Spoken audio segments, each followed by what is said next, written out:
mais um episódio do podcast Identidade de Fé. E como sempre digo, é uma alegria imensa estar aqui partilhando um pouco da Palavra de Deus de forma leve, de forma tranquila. Eu sou o Vanilson. Eu sou o William, sejam todos bem-vindos, né? Se preparem, já vou dar um pequeno spoiler aí, ó. Pega o seu lencinho, pega a sua toalhinha, deixa pertinho da sua mão, porque hoje promete. Eu sou a Nilvane, estamos aqui de novo com esse casal maravilhoso que já vai se apresentar aqui para vocês. E hoje, realmente, né, compadre? Hoje o bicho vai pegar. Hoje a gente vai pegar. De fato, vai ser uma noite maravilhosa. A gente espera que você fique até o final desse podcast, que realmente esse testemunho possa mudar a vida dessas pessoas, transformar a tua vida também. Como falaram, estamos com um dia com um casal maravilhoso, né? Especial demais para nós. O Jonathan faz parte da nossa equipe. Hoje está na frente das câmeras, mas geralmente está lá atrás, trabalhando às escondidas. Então ele vai estar falando daqui a pouquinho, mas antes eu quero falar com a esposa dele, a Thaís. Seja bem-vinda, Thaís. Olá, boa noite. Se apresenta um pouco melhor, o que você faz na comunidade, na igreja, qual que é o teu trabalho dentro da igreja, digamos assim. Perfeito. Então a Thaís, né, para muitos a Thaís do Maurício, fica mais fácil. Hoje eu sou coordenadora da infância e adolescência missionária lá na comunidade de Santa Paulina. Atuamos hoje em torno de 37 a 40 crianças entre infância e adolescência. Um trabalho que eu desenvolvo há 2 anos. Mãe de 5 lindos anjos, né? E muito feliz por estar aqui com vocês. Nós agradecemos a tua presença. E agora então, o Jonathan. Para nós o Jonathan, para nós é Maurício. Como é que prefere ser chamado? Qualquer coisa? Lindão, bonitão? Isso, aí é indiferente, né? O pessoal, principalmente no meio profissional, conhece como Maurício, mas Jonatas, acho que Jonatas é melhor, né? O melhor amigo de Davi na Bíblia, enfim, então acho que soa mais aí pro nosso ambiente agora. Mas vai rolar Kleber também. Kleber Porque também? daí eu chamo ele de Kleber, então é todas as mesmas pessoas. Tá, quando está bravo, chama de Kleber. Sempre chamo de Kleber. Quando eu estou grávida, eu chamo Jonatas. E agora a gente já sabe, então. Jonathan, fala para nós o que você faz dentro da igreja e o que você exerce assim. Então, atualmente, estou apenas exercendo o Ministério da Música, ajudando o grupo de oração, missas, e iniciamos um trabalho de pregação, principalmente do assunto que vamos conversar hoje, né? Que foi o milagre aí do Davi Luiz, que aconteceu num processo desde o início do nosso casamento aí, né? Digamos que começou de forma errada, mas que com muita oração a gente conseguiu corrigir, e o milagre do Davi veio para selar o nosso amor e a nossa família. Ok. Para a gente só contextualizar, na verdade o Davi é o segundo filho. Isso. Ele tem 9 anos, né? Isso. Ele sofreu um acidente de 10 10 anos. 10 anos. Sofreu acidente de bicicleta, sofreu acidente de carro. Isso. Né? E ficou bem malzinho mesmo. Vida e a morte. Vida e a morte. Podemos dizer. Antes de a gente entrar nesse assunto, né, do testemunho dele, como que vocês se conheceram, como é que é a história de vocês, para que a gente possa, o pessoal de casa até possa entender como é que aconteceu, quando você falou da questão de mudança de vida, começou meio errado, o que aconteceu para que... Então, falando do Jonatas, eu costumo dizer que eu participo da igreja desde o ventre da minha mãe. Era catequista e ia dar catequese comigo desde o ventre, né? Nasci, fui crescendo, infância missionária, fui coroinha, aí fiz a catequese de primeira comunhão. Quando eu comecei na crisma, comecei a ajudar como auxiliar de catequese de primeira comunhão, fiz a crisma, me tornei catequista de crisma, e já desde os 10 anos eu toco violão, então sempre ajudando a comunidade, coordenador da Bascom da paróquia, depois da comarca de Jaraguá do Sul, enfim, então tive uma vida bem ativa, né? E daí, com uma situação de uma escola de música que eu tinha, que acabou falindo dentro da sociedade, eu precisei voltar a trabalhar registrado na empresa onde eu conheci a Thaís. E nesse meio tempo que eu estava trabalhando ali, a minha irmã, que é freira hoje, né, ela estava num convento de São Paulo, a madre falou, eu queria que você fosse para casa, arranjasse um emprego, fizesse uma faculdade, enfim, tivesse uma vida fora a vida religiosa para ter certeza de que é isso. Ela voltou desesperada aos prantos, ela tinha certeza desde os 3 anos de idade que a vocação dela era para ser freira, mas a madre é quem comanda, vamos falar assim, né? Ela acabou acatando, veio, depois de umas 2 ou 3 semanas, eu não me lembro, eu falei, mano, a empresa que eu não trabalho está precisando de gente, se você quiser te dou uma força. Ela aceitou, fez inscrição para a faculdade, enfim, seguiu a ordem da madre. Nesse meio tempo ela conheceu a Thaís, porque trabalhou uma do lado da outra, e me apresentou. Até costumo dizer, ela saiu do convento só para vir me casar. Serviu de cupido. Isso, ela foi o anjo, o nosso cupido aí, né? Tanto que ela saiu em fevereiro, março de 2000 e depois a Thaís fala a data aqui, né? Eu não lembro. O Kleber vai falar daqui a pouco. 2012, né? Isso aí. Isso. Aí, 2011, viu? Tá vendo? Voltou. Falou a palavra Kleber, né? Voltou seu Jânio. Dois Já talos, voltou a ser junto. E nos apresentou em agosto, não, em junho, julho. Em agosto a gente começou a paquerar, enfim, em setembro eu peguei em namoro. Aconteceu uma situação ali de uma discussão de família. O pai dela falou: se tu quiser continuar namorando com o Jonatas, pode sair de casa, porque infelizmente não aceitou, vamos falar assim, até porque quem conhece os temperamentos, eu sou colérico, eu olho no olho e falo, né? E eu falei: pai, e agora? O que eu vou fazer? Né? Ele falou: não, se realmente é o que tu quer, se realmente vocês se gostam, traz ela pra gente morar aqui, até vocês se ajeitarem e fazer a casinha de vocês. Daí a gente se juntou em janeiro, e em fevereiro a gente casou no civil, e em março a minha irmã voltou pro convento. Resumindo, ela veio para ter certeza de que eu ia casar e voltou pro convento. E a partir daí começa a nossa história aí. Legal. E aí, Thaís, foi tudo isso assim? Quando tu viu esse rapaz, assim, Foi rápido. foi rápido? Foi rápido. Eu saí de casa com 17 anos, me formava no ensino médio no final do ano. E nas minhas formaturas parecia uma barriguinha, assim. Uma barriguinha de leve. Eu pensava: opa, tem que maneirar aqui, né? Vou encolher a barriga, fazer uma pose mais diferente. E realmente a barriga já havia um bebê lá dentro, né? Em janeiro eu tive um aborto espontâneo, passei o período no hospital. Chegando no hospital no sábado, eles falaram que tinha sido um aborto, que eu precisava ficar, então, internada. E só na segunda-feira eu ia fazer um exame, né? Para verificar se precisava de alguma coisa do colo do útero, se tinha ficado alguma bolsa ou algum vestígio, né? Mas, assim, o relacionamento que eu tinha com o pai da Júlia foi um relacionamento que foi meio forçado. Eu saí de casa porque eu achava que era uma coisa e, no fim, não era outra.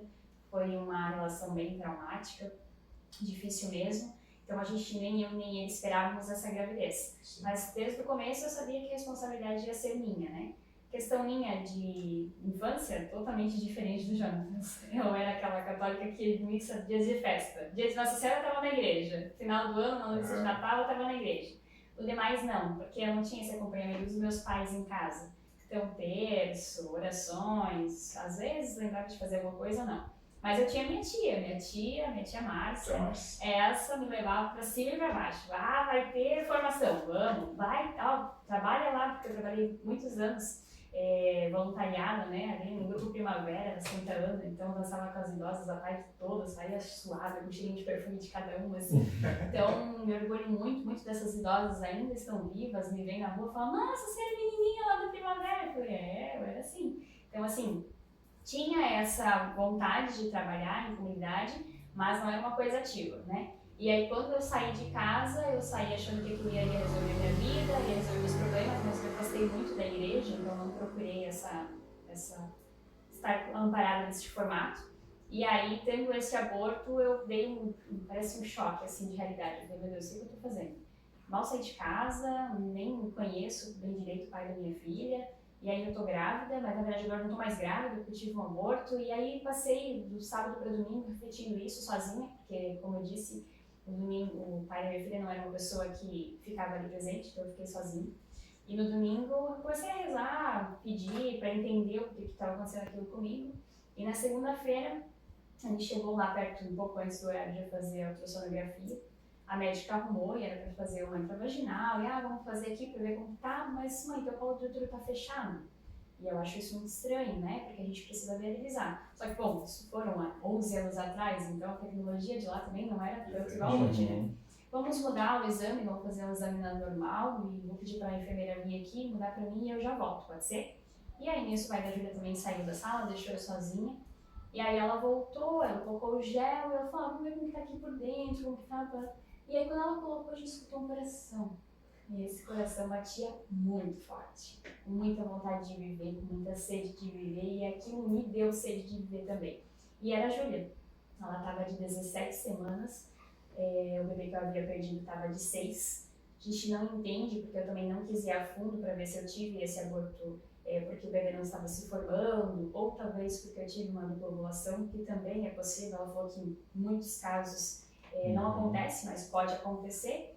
Mas a Júlia estava lá, estava linda, maravilhosa, 17 semanas, já tinha umas 560 gramas, já tinha todos os dedinhos formados, lindo de se ver. Ela brincava com a boquinha, ela fazia assim, uns beicinhos, sabe? E eu me olhei aquela criança e falei, meu Deus, é isso.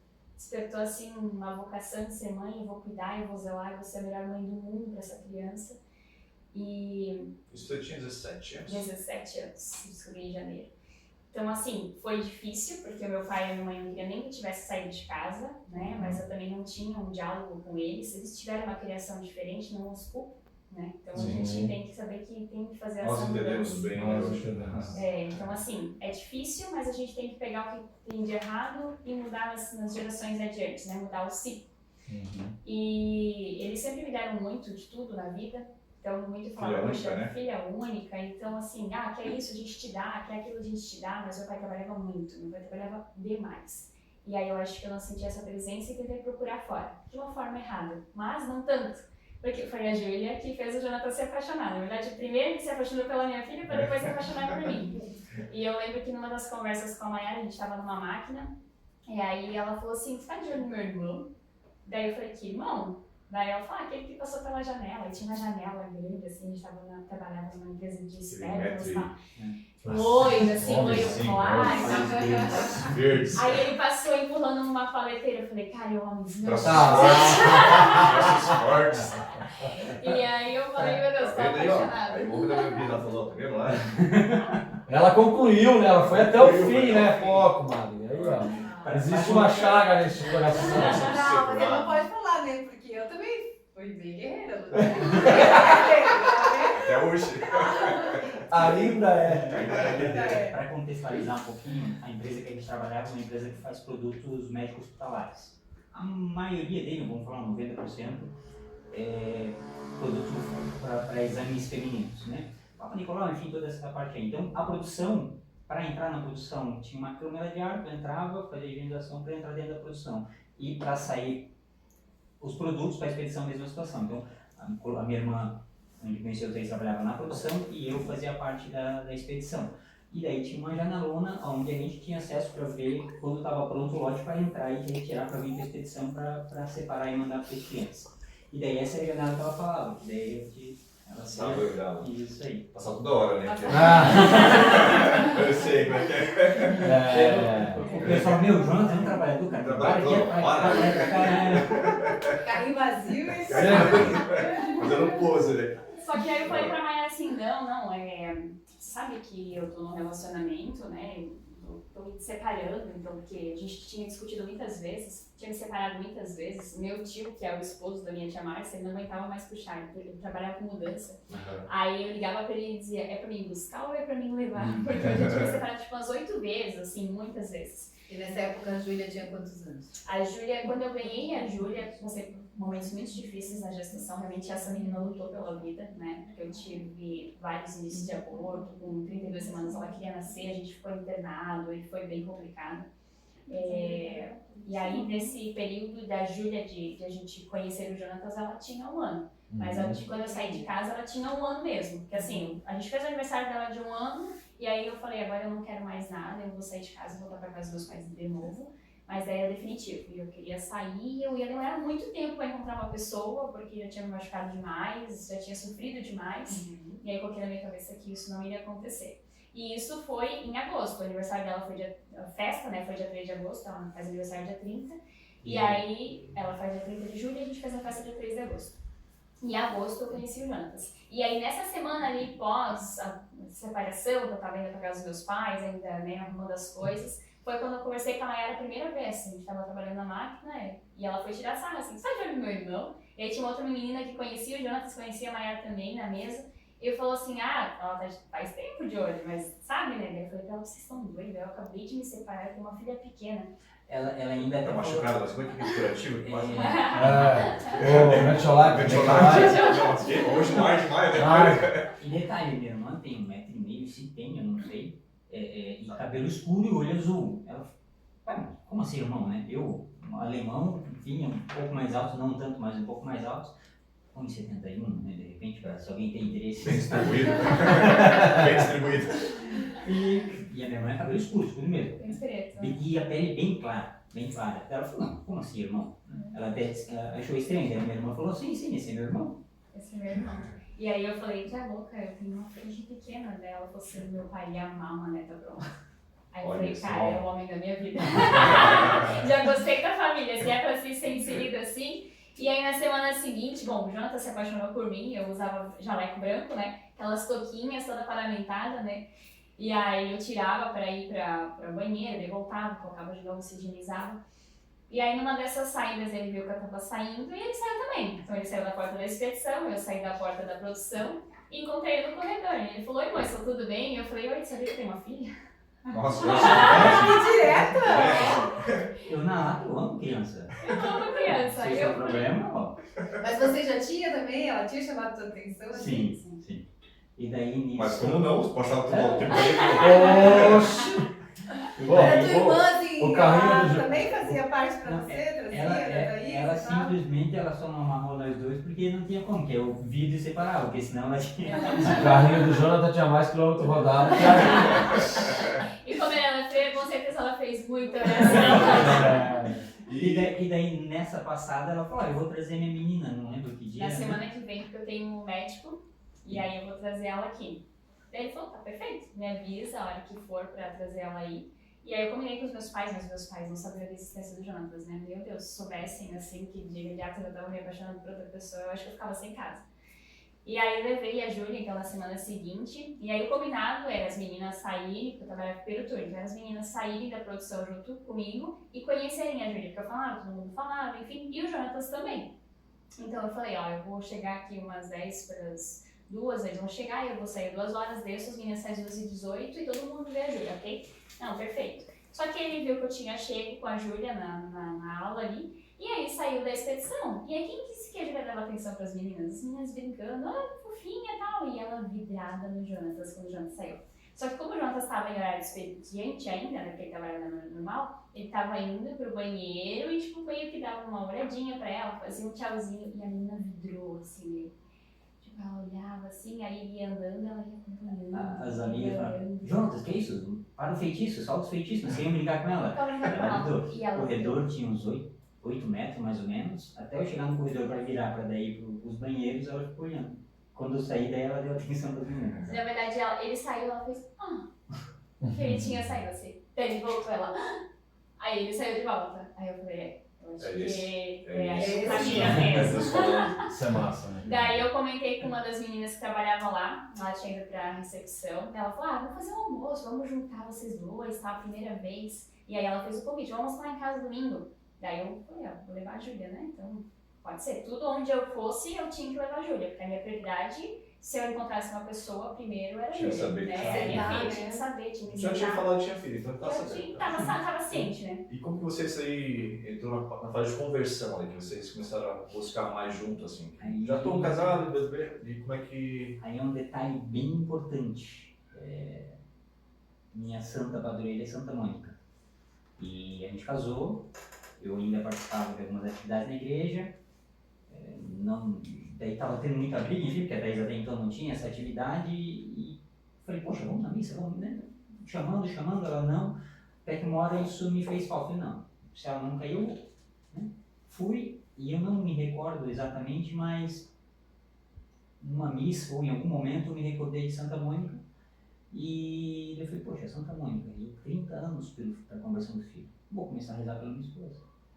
E daí comecei a rezar o terço. Eu acordava de madrugada, estava ajoelhado na frente do sofá, rezando o terço. Ou às vezes lá da cama, dava um susto. Do lado da cama, impondo as mãos para ela e rezando para a conversão dela.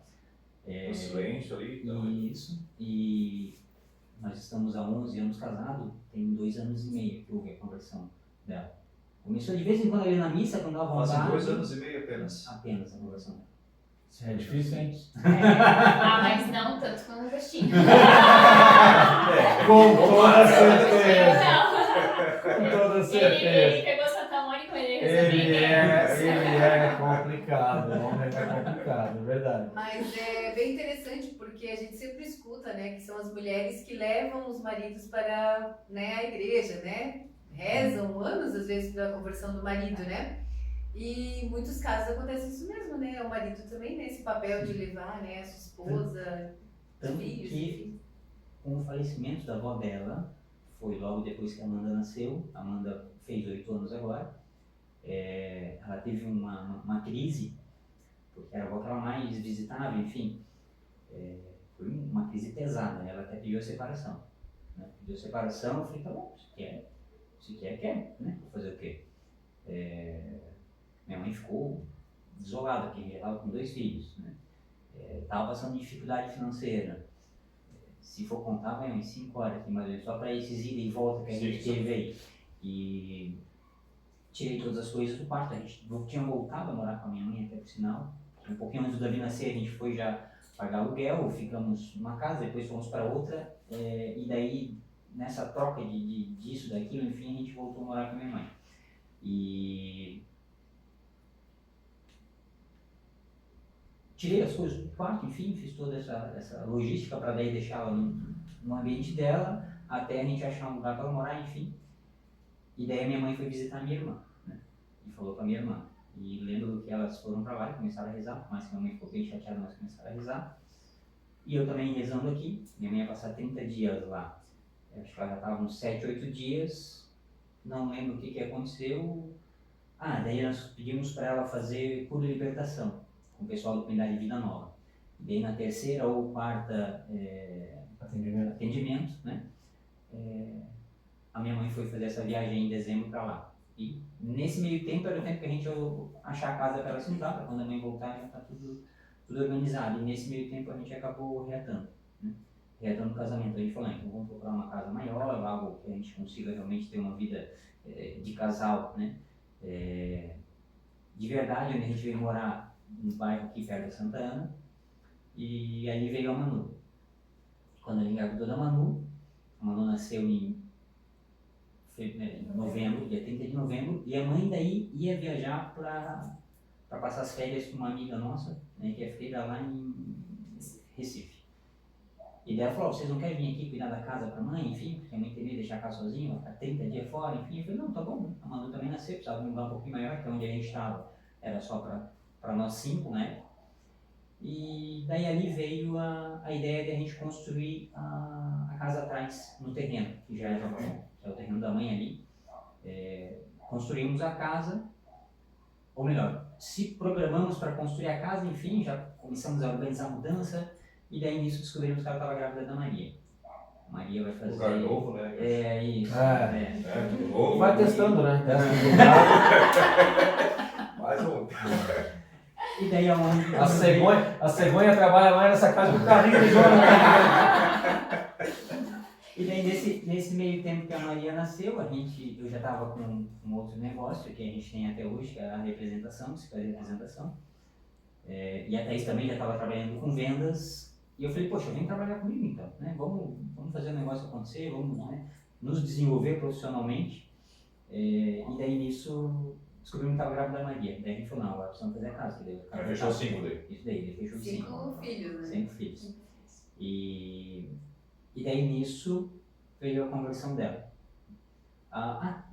Não falamos do pedido de casamento e o casamento no civil, né? Que nós falamos no religioso, desculpa. Quer comentar isso? Que isso daí você Perita, é a perita no assunto. Eu fui pedida em casamento quando a Amanda estava no meu ventre, né? E ele me falou que o Padre Lúcio queria conversar comigo. E aí eu não tinha convertido não, então eu achei que eu tinha feito uma borrada grande, né? O padre quer conversar comigo, aí cheguei lá na sacristia. Nessa época eu estava coordenando a Pascom, eu já tinha decidido voltar e estava fazendo as orações para a conversão dela. Aí cheguei lá e sentamos, né, o Padre Lúcio ali, eu e o Jonas, e aí eu falei, então, né, assim, muito com medo. E aí o padre falou, então. Eu falei, tá, dois falando, então, e agora quem vai falar aqui? E o Jonas falou, então ela não sabe por que eu chamei ela aqui. Aí eu falei, meu Deus, e agora? Ele falou, não, eu quero verificar com o senhor o que a gente pode fazer para estar oficializando nossa união, né? A gente realmente sabe o que a gente quer agora e faz muita falta essa comunhão para mim, porque então desde que a gente tinha se juntado até aquele determinado momento nós estávamos sem comungar. Fazia muita falta para o Jonatas, para mim ainda não, porque eu não sabia qual que era a essência disso tudo, né? Sentido. E aí ele me pediu em casamento ali, assim, deu uma nossa. Do nada, assim. Tipo, Na frente do na padre. verdade, assim, foi um pedido rico, sabe? Porque foi um simples, no modo que eu queria mesmo, e eu já tinha certeza de que era o nosso casamento mesmo. Só que foi tão emocionante que no sábado eu fui parir a Amanda. Então, assim, na sexta eu recebi o pedido de casamento, no sábado eu tava na maternidade segurando minha filha. Eu falei, nossa, realmente foi um... E daí, isso foi em julho, porque a Amanda nasceu dia 16 de julho. Casal intenso, né, cara? E em novembro a gente casou no civil. Ou seja, 8 anos fizemos agora, estamos casados no civil. Tanto que o ponto auge do casamento foi o meu choro ao receber a comunhão. Eu acho que é uma história bonita, né? Porque às vezes a gente romantiza muito as coisas e fica... E muitas pessoas, de repente, que estão nos escutando agora, ficam nessa expectativa. Eu preciso encontrar a pessoa perfeita. Só irei me casar quando tiver um relacionamento perfeito. Né? E eu acho bonita essa história. E quando tu falou de que não era tão difícil quanto Santo Agostinho, eu sou apaixonado por ele e eu sei que ele deu trabalho pra caramba pra Santa Mônica. Né? Assim como a tua história, a história de vocês dois, um de repente deu trabalho pro outro, mas um querendo puxar, sabe? É bonito isso. Sim. E não, a gente não pode correr o risco, né, de dar a oportunidade para Deus. Né, de dar uma oportunidade para Deus, deixar Deus fazer. Né? Se tu fosse esperar a Thaís perfeita, vocês não teriam a família perfeita que vocês têm hoje, consegue entender? Né? Se fosse esperar o Jonathan perfeito, não teria a família perfeita que vocês têm hoje. Né? Eu acho que Deus trabalha nas possibilidades. Né? Quando eu me abro para uma possibilidade, é ali que Deus trabalha. Eu achei muito bonito isso, muito bonito mesmo. Né? Então não perca essa chance. Encontre a pessoa, mesmo que ela não pareça perfeita, e deixe Deus fazer as coisas perfeitas. Aí lá ficando, na verdade. Com certeza. E aí onde a gente... Nem todo mundo tem a sorte de encontrar nós, né, Com compadre? certeza. A gente vai fazer um podcast como conseguir o marido perfeito. Nós vamos chamar só as meninas para dar Eu testemunho. deveria ser, Só as como mulheres. ser mais humilde. Só as mulheres vão falar. Falando nessa questão de lapidar, aí veio, eu acho que, o grande ápice da conversão da Thaís. Né? Porque foi nessa situação que ela pediu o divórcio, a gente já estava casado no religioso, e daí eu falei, tem certeza? Tem certeza? Porque a Manu não tinha vindo, era só a Amanda, né? Era só a Amanda, a gente... Eu falei, então tá bom, então nós vamos fazer o seguinte, nós vamos lá na frente do Santíssimo, e assim como eu prometi para o padre, né? Ou melhor, prometi para Deus, e o padre foi testemunho, nós vamos lá na frente do Santíssimo e a gente vai entregar e falar, não, a gente quer... Nós vamos dar início ao processo da nulidade do nosso casamento, porque se realmente quer separar, alguma coisa acontecer errada, não faz sentido, né? Não me cabia essa situação, né? Não casei para me separar. E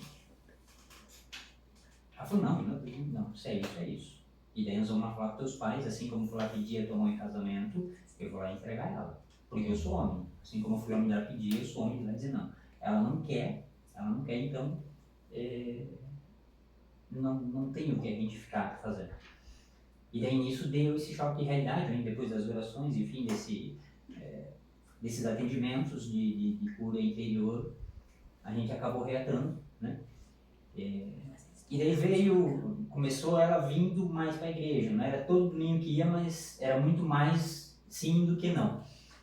E daí eu acabei entrando num momento de depressão, por questão de um negócio que a gente fez lá e não deu certo, um segundo empreendimento lá que acabou dando bastante dor de cabeça, onde eu pedi a separação, né? Muito louco esse negócio, foi simplesmente do nada, né? Depressão é algo realmente assim que eu digo, se está mal, procure não é Ajuda, né? Procure ajuda. E daí ela, é isso mesmo, tu quer? falei, não é isso que eu quero, mas eu não consigo me encontrar, né? A gente resolveu se manter, falei, não, então tá bom, então vamos buscar o que pode ser feito. De onde veio a situação da minha loucura, né? Eu pedi para ele dar uma oportunidade. Do jeito que eu tinha dado uma oportunidade para ele me moldar, eu pedi para moldar ele também. Falei, né, vamos se ajustar, não é assim que resolve as coisas. Se eu tiver errado, que eu tiver errando, vamos corrigir, vamos... E ele falou, tá. Mas assim, a gente sentia que o brilho dos olhos do Jonatas havia sumido, o brilho de vida dele havia sumido. Então, assim, ele dormia muito mais, ele se entregou realmente, assim, no fundo de depressão. E aí, um dia, ele estava muito quieto, né? Ele tinha dormido até mais tarde, assim, eu cheguei por volta umas 10 horas e acordei ele. Eu falei assim, Jonas, você não vai acordar hoje? Ele falou, sem vontade de levantar, assim, sabe, tudo dá errado. E aí eu falei, não, vamos lá, vamos ajustar aqui, vamos fazer uma coisa, vamos fazer outra. E aquele dia foi o dia que ele ficou, assim, muito pros cantos, muito diferente do que eu falava. Enfim, mas eu tentando fazer o máximo para agradar. E como ele gosta muito de macarronada, eu falei, cara, se ele tá ruim, vamos resolver com macarronada, né? Vamos fazer um prato de macarronada. E aí coloquei uma macarronada, caprichei, coloquei na mesa, coloquei queijo. E ele tava lá fora ainda. E aí eu falei, Jonatas, a janta tá pronta, vem comer, enfim. E aí ele veio, ele entrou assim com um olhar pálido, semblante assim, sem cor, sabe? Eu falei, senta aí, fiz uma macarronada, tá, vamos comer. E na mesa ele ficou muito quieto. E aí eu chamei as crianças, a gente rezou, eu percebi que ele fez uma oração, mas ele fez uma oração fria, e eu falei, nossa, a gente vai precisar ter uma conversa muito séria, né? Alguma coisa de errado tem e tá muito errado. E aí nesse clima assim que tava meio pesado, meio tenso, escutei... A casa toda é fechada. A casa tava fechada, porque já era noite, era janta, né? E aí eu escutei um cantar de grilo, muito alto, ensurdecedor assim dentro da nossa casa. E aí eu falei pro Jonatas, nossa, ela tá em cima da Santa Mônica. Particularmente, eu não daria bola, mas assim, um grilo verde em cima da Santa Mônica. Eu falei, é sinal de esperança, Jonatas. E aí que eu falei sinal de esperança, eu olhei pra ele, a lágrima correu e ele levantou da mesa rápido e ele saiu sentido fora. E eu falei, crianças, continuem jantando, que a mãe precisa ir lá fora, sabe, e sair. No que eu saí, ele estava enfoscado, assim, no corredor da nossa casa. E eu falei pra ele, o que foi? Aí ele falou assim, faz um favor pra mim. Vai lá atrás da nossa casa e tira. Acorda com a Maíla. Eu não acredito que você fez isso. Eu juro que eu andava e parece que as minhas pernas elas não tinham coordenação. E realmente, ele tinha amarrado uma corda na janela do nosso quarto. Tinha se decidido naquela noite. Ele tinha se decidido que ele ia acabar com aquela vida. E assim, ele ia acabar com a dele, né? Mas ele ia acabar com a de todos nós. Porque o que acontecia? Sempre quando o Jonatas estava lá fora, o nosso terreno é grande, então eu falava assim, crianças, vamos lá fora chamar o pai. Então pensa o trauma que poderia ter ocasionado de um próprio filho ter pego ele naquela situação. E aí eu desamarrei aquela corda e eu voltei e eu falei, pelo amor de Deus, eu não acredito que você ia fazer isso com a gente. E ele falou, só me ajuda. Me ajuda que tá difícil, tá pesado, eu não tô dando conta, tá sofrido demais. E aí, essa situação assim, foi uma situação que marca muito, né? Muito. Eu acho que é a situação mais ficou dolorida porque era no meu processo de recém-conversão. Sabe quando você tá no auge, assim? Como se você estivesse num retiro, você vem cheio do Espírito Santo. Então eu tinha acabado de assumir a coordenação da infância, eu estava trabalhando, eu estava me dedicando, estava tentando ser uma pessoa melhor, uma mãe melhor, uma coordenadora melhor. E aí eu vi que ali eu estava pecando, porque eu não estava sendo uma esposa que ele precisava ser. Porque ele estava precisando de mim, ele estava a ponto de tirar a vida. O que eu estava fazendo de errado naquele momento? E aí à noite a gente não conversou sobre isso, mas daí eu briguei com Jesus. Eu falei, é para isso que você quis que eu me convertesse? Pra te entregar a vida do meu esposo assim? Por quê? Eu não tinha tido essas provações, não era tão difícil quando eu não rezava. Eu tô aqui rezando o terço, eu tô lendo a Bíblia, eu tô fazendo minhas meditações, eu tô me fazendo o máximo de mim. E aí vem essa provação, pra quê? Se fosse assim, eu tinha voltado, eu não ia mais à missa. Por que eu fiz tudo isso? Pra nada? Por que tem essa provação gigante na minha vida? E aí eu fiquei muito brava. Aquela noite eu só briguei mesmo com Jesus, assim. Falei, olha, não sei o que o Senhor quer da minha vida. mas você me decepcionou bastante. Na verdade, são as melhores orações, elas saem assim, espontaneamente, né? Que você é verdadeiro diante de Deus. Né? E interessante vocês falando assim, que o que traz disso assim, que Deus age no simples, nas coisas simples. Talvez, como você falou, cara, um bichinho cantando ali. Talvez seria algo natural, algo, sei lá, sem sentido. Mas como Deus ele age no simples, sabe? E nesse simples a gente fica com medo às vezes de expressar, de falar. E como Deus vai agindo, vai tocando e vai curando. Pode ser que se você não fala lá na sua boca e fala sobre isso, aconteceu em Santa Mônica e tal, talvez não despertaria nele esse sentimento de arrependimento, que certamente bateu esse arrependimento, caiu a ficha realmente, né? O que eu estou fazendo, né? Por mais que estivesse doente ali no sentido, né? Emocionalmente falando, mas Deus agindo ali naquela maneira. E talvez, se você não falasse, pode ser que pior acontecesse, e essa cobrança que você teve com Deus, essa revolta, pode ser ainda maior, seria um afastamento total de Deus. Né? Só que Deus não ia permitir, por quê? Porque ele estava em oração. Né? Quando você se une em oração, tão com o propósito de se ajudar um ao outro, Deus está presente no meio. Entende? A gente não é somente um casal com duas pessoas, mas é três, né? Jesus sempre está no meio. Sim. Então, quando a gente está aberto a isso, e atento à simplicidade da forma que Deus age, cara, não tem como dar errado. Né? E o processo da conversão é um processo de cruz, não é um processo de um passe de mágica. É um processo de cruz, é um processo de dor. Eu até partilhava no final de semana no retiro com os jovens, né? Os discípulos antes do batismo no Espírito Santo viveram com Jesus. E depois do batismo no Espírito Santo, os discípulos morreram por Jesus. Essa é a diferença. A diferença daquele que se entrega, daquele que se abre para Jesus, é uma vida de cruz. E Jesus nunca prometeu algo diferente. Eclesiastes capítulo 2 também fala: meu filho, se decidir entrar para o caminho do Senhor, prepara a tua alma para a provação. E esse é o maior sinal de que nós estamos certos. Estamos trilhando o caminho certo. Se está doendo, fica firme. Deus está conosco. Muito, muito forte isso. Nesse meio tempo a gente começou o tratamento. E daí é onde eu fui para lá. Eu acho que o que está me faltando é essa vida na comunidade. Mas se você buscar Sim, psicólogo, um psiquiatra. Psiquiatra, no caso. Um psiquiatra, comecei um medicamento forte até por sinal. e mais um detalhe, porque às vezes as pessoas elas estão doentes e não procuram um médico. Né? Não, Sim, tem que perigoso. procurar. Era porque eu estou na igreja que eu não posso. Né? E outra, né, a questão do pedir ajuda, né? Sim. Quando a gente se conhece, né? A gente sabe como a gente está, né? Para o homem é muito difícil, né? A minha família tem essa barreira também, né? O pai da minha mãe faleceu querendo pedir ajuda, quando viu já estava avançado a doença, 3, 4 meses depois já faleceu. Meu pai para ir no médico é um parto. O orgulho, né, nesse sentido. E daí vendo isso, e aí eu até comentou antes, né? A gente sempre aprendi do meu pai, né? O exemplo é o que muda o mundo. O exemplo positivo você segue, o negativo você Aprende. não faz, você aprende. E daí eu falei, não, eu preciso de ajuda nessa situação que aconteceu, e daí a gente começou buscamos um psiquiatra e começamos um tratamento em casal com uma terapeuta. Daí começou a endireitar, começamos a nos organizar, né? Isso foi ano retrasado, e daí início do ano passado, o tratamento a gente acabou finalizando. Na verdade, a gente não chegou a finalizar o tratamento, aí foi um erro, né? Mas o remédio ele estava cortando o meu poder de ação.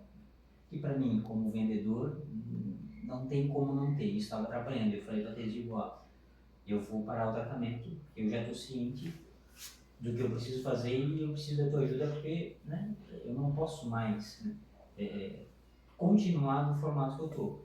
O remédio é muito forte pela situação que aconteceu, aquela gente tem. Então fiz 8 meses de tratamento, eu pedi para o médico para ver o que poderia fazer, enfim, daí a gente decidiu parar o tratamento por aí, até porque eu já estava voltando para a comunidade, que era onde eu sentia muita falta, né? E ela também já estava fazendo um trabalho em comunidade. E daí a gente chega na situação do acidente das Aí igrejas. chega Uhum. todo esse processo de Na oração, verdade, o ano passado foi um ano muito bom, um ano que realmente a gente juntou forças, trabalhamos juntos, estávamos com muitos planos, as dificuldades financeiras permaneceram, Sim. mas ficamos firmes, assim, né? Firmes e orantes. E então, assim, para nós, esse ano ia ser o ano. Uhum. O ano da virada de chave, o ano que a gente ia fazer tudo acontecer, tudo que a gente tinha planejado ia acontecer, a nossa casa, enfim, né? E aí foi realmente o ano, mas não do jeito que a gente planejou. Você lembra a data do que aconteceu? 12 de março. 12 de março. 12 de março. Acho que começa do começo, Thaís. Exato. Começa do começo. Então, Conta aquele dia pra gente. Tá, começamos um dia antes, que essa parte não pode deixar passar, é Uhum. sensacional. Ficamos 3 dias para coletar exames de sangue. Como tem 5, né, a gente precisa coletar exame de urina e de fezes. O que é isso?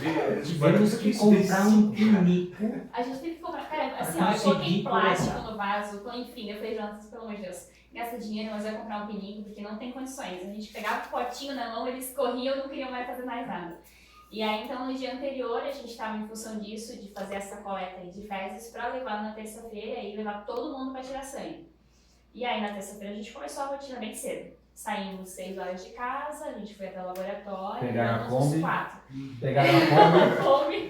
Fizeram a contagem. Fizemos a falta contagem, porque assim, a Júlia, a gente já tinha feito um outro processo com ela de fazer os exames, então a gente foi só com os 4, Davi, a Amanda, a Júlia e Davi, a Amanda, a Maria e a Emanuele. Então nós fomos fazer os exames na terça-feira. Acordamos cedo, nós temos uma foto que a gente tirou, porque eles estavam muito faceiros, que lá ganhavam um kitzinho com chocolate, com bolachinha e tal, e a gente tirou uma foto quando ele estava com isso lá no laboratório. Voltamos para casa, a gente foi levando cada um para suas escolas, porque eles costumam ir em escolas diferentes. Voltei sozinha e aí continuei trabalhando. O Jonatas foi fazer a região ali aqui de Jaraguá, alguns clientes, e ele falou para mim, ó, tarde eu preciso ir para Joinville. Eu falei, não, tá tranquilo. Só que hoje é terça, o Davi tem natação. Ele falou, não, tu vai de Uber ou tu vai de bike, porque ele já fazia 2 anos natação. Então, para nós estava 2 normal essa km e meio da rotina. nossa casa. Uhum. A gente mora ali no Acari. Uhum. 2 Então, quilômetros. bem 2 próximo. quilômetros no máximo. E aí ele falou, mas eu venho almoçar com vocês antes, e aí depois eu saio. Eu falei, não, tá ótimo. E aí aquele dia eu fiz polenta, porque o Davi, tipo, ama polenta, né? E fiz polenta com leite e açúcar. Esse é o prato preferido lá da casa. E o pai não vai comer nada, né? Mas o pai também come polenta. E aí eu fiz esse prato, o Jonas comeu rapidinho pra já sair. Mas na hora do almoço, ele já tava com algumas indiretas, assim, mãe, faz 2 anos que eu faço natação, né? Eu falei, sim. E todos os meus amigos vão sozinho? Eu falei, sim. Posso sozinho? Ah, deixa eu ir sozinho. Eu sei de bicicleta, a gente vai de bicicleta sempre, deixa eu ir sozinho. Eu falei, cara, eu acho que tu ainda não tá pronto. Meu, mas ali no céu eu vou, eu faço minhas atividades, tá? Cara, mas lá é longe, eu prefiro não. Não, mãe, vamos sim. O céu é 300 metros da nossa casa. Né? Então, assim, bem próximo. O céu é um... É um centro. Centro- Centro, céu, Centro esportivo. centro esportivo unificado. Unificado. Isso.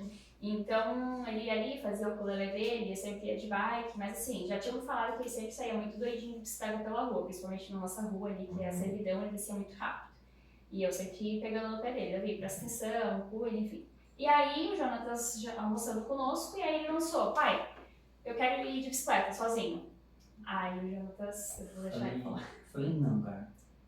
Eu vou pegar um dia, eu vou ficar em Jaraguá, né? E daí eu vou com você de bicicleta atrás e vendo como você anda de bicicleta. Se eu ver que você está preparado, eu te deixo. Mas ainda não. Ah, e vamos combinar assim? Semana que vem, na terça-feira, eu vou ficar em Jaraguá e daí eu vou com você. A minha agenda de tarde eu deixo para você pra gente ir de bicicleta. Eu quero ver como é que você vai para daí eu te liberar. E saí. Fui para Joinville. Tinha 5 clientes para visitar lá que faltava para finalizar a cidade, eu fui para lá. Um adendo, né? Antes ele sair, ele olhou pra mim, dedinho no rosto e falou, tu não me deixa esse pé aí sozinho. Então, essa frase marca muito, né? Porque Sim, isso sim. aí dá um gatilho de tudo que aconteceu e isso me deu muita preocupação. Então, finalizamos ali, arrumamos a mesa, fui pro quarto com ele e falou, mãe, tem umas atividades de matemática pra fazer, e eu comecei a corrigir as atividades dele. E aí chegou a Amanda que fazia aula de reforço e falou, mãe, eu esqueci de fazer as minhas atividades. E era muita coisa que ela precisava fazer. Ela tinha que pintar pra descobrir qual que era o desenho que tava. E eu falei, cara, quando tu voltar da natação, a gente continua as tuas atividades. E eu vou pedir pra Júlia ir com você. Daí eu falei, a Júlia tava lavando louça, eu falei, Júlia, vem aqui com a mãe que eu quero falar contigo. falei, vai com o Davi? Porque ele já tinha ido pra Arena, então ele era próximo, né? E aí eu falei, vai com o Davi hoje pra natação? Ah, mãe, não, vai com o Davi, tá, só pra ir mais sozinho. Tá bom. Ela não sabe o caminho, ele sabe, ela não. Daí só que ela não tinha ainda feito esse caminho até no Caraí, só que ele sabia porque a gente fazia muito isso de bicicleta. Então eu falei, Davi, mãe, não, deixa eu chata, deixa eu ir sozinho. Eu falei, cara, eu preciso ficar aqui, vai a tua irmã. E eles começaram a discutir. Não, porque tu vai ficar me incomodado, tu vai ser minha babá, eu não preciso de babá, eu vou tão rápido, eu vou muito rápido, tu vai ficar perdida. Ele falava pra ela, tu vai ficar perdida. Davi Luiz, para de ser chato. Ele tem 10, ela tem 13. Daí Davi Luiz, para de ser chato. Aí ela foi lá, trocou a roupa, voltou, foi lá na frente, e ele falou assim, ó, tu sabe o caminho? Daí ela falou, não, tu vai ficar perdida, porque eu vou andar tão rápido que tu vai ficar no meio da estrada. Se eu fosse tu, eu pegava o telefone pra ligar pra mãe. Só que assim, nem a Júlia e nem o Davi tem celular, então tipo, eles não iam conseguir comunicação comigo. Júlia voltou lá e eu falei, Júlia, tem o meu telefone dentro da bolsa do Davi, se vocês se perderem, você pede pra alguém, me liga. Mas o Davi sabe o caminho, então tá tudo certo. E ela falou, mãe, o Davi tá teimando? Ele tava super insuportável lá na frente. Ela voltou lá e falou, Davi, vamos? Cara, ela disse que ela falou assim, cara, eu vou te falar, eu tô indo e você vai ficar pra trás. Ela falou, cara, garoto chato. Bem coisa de irmã. Bem coisa de irmã. Muito chato, eu tô querendo ir contigo. E aí ela entrou lá e falou assim, mãe, não dá, tu vai conseguir ir porque tá impossível. Eu falei, meu Deus, Julia, deixa ele ir. Falei assim, tá, deixa ele ir. E aí ela voltou lá pra falar pra ele, ele já tinha saído. Então, ele tinha a minha autorização não falada e ele foi. Só que ele foi, na hora que ela foi lá pra dentro, ele deitou o pé com a bicicleta e ele foi. Ela voltou e falou, mãe, Davi já foi? Eu falei, menino maluco mesmo, sabe? Muito teimoso. Tá, mas vamos lá. Vamos pegar o telefone, vou mandar uma mensagem daqui a pouco para uma mãe de um aluno, vou mandar para a professora, e aí alguém me responde se ele chegou. Esperei uns 10 minutinhos, mandei mensagem, ela falou, não. A mãe de uma amiguinha dele respondeu, não, ele tá na piscina já. Eu falei, menos mal, sabe ir, sabe voltar, né? E aí, minha preocupação com aquilo ali não tinha mais, porque se ele tinha ido, que era mais difícil, então ele sabia voltar. A Júlia continuou as atividades dela, eu continuei as atividades da Amanda, e como era bastante, a gente permaneceu ali fazendo. E aí a natação dele começava das 1h50 até as 2h30.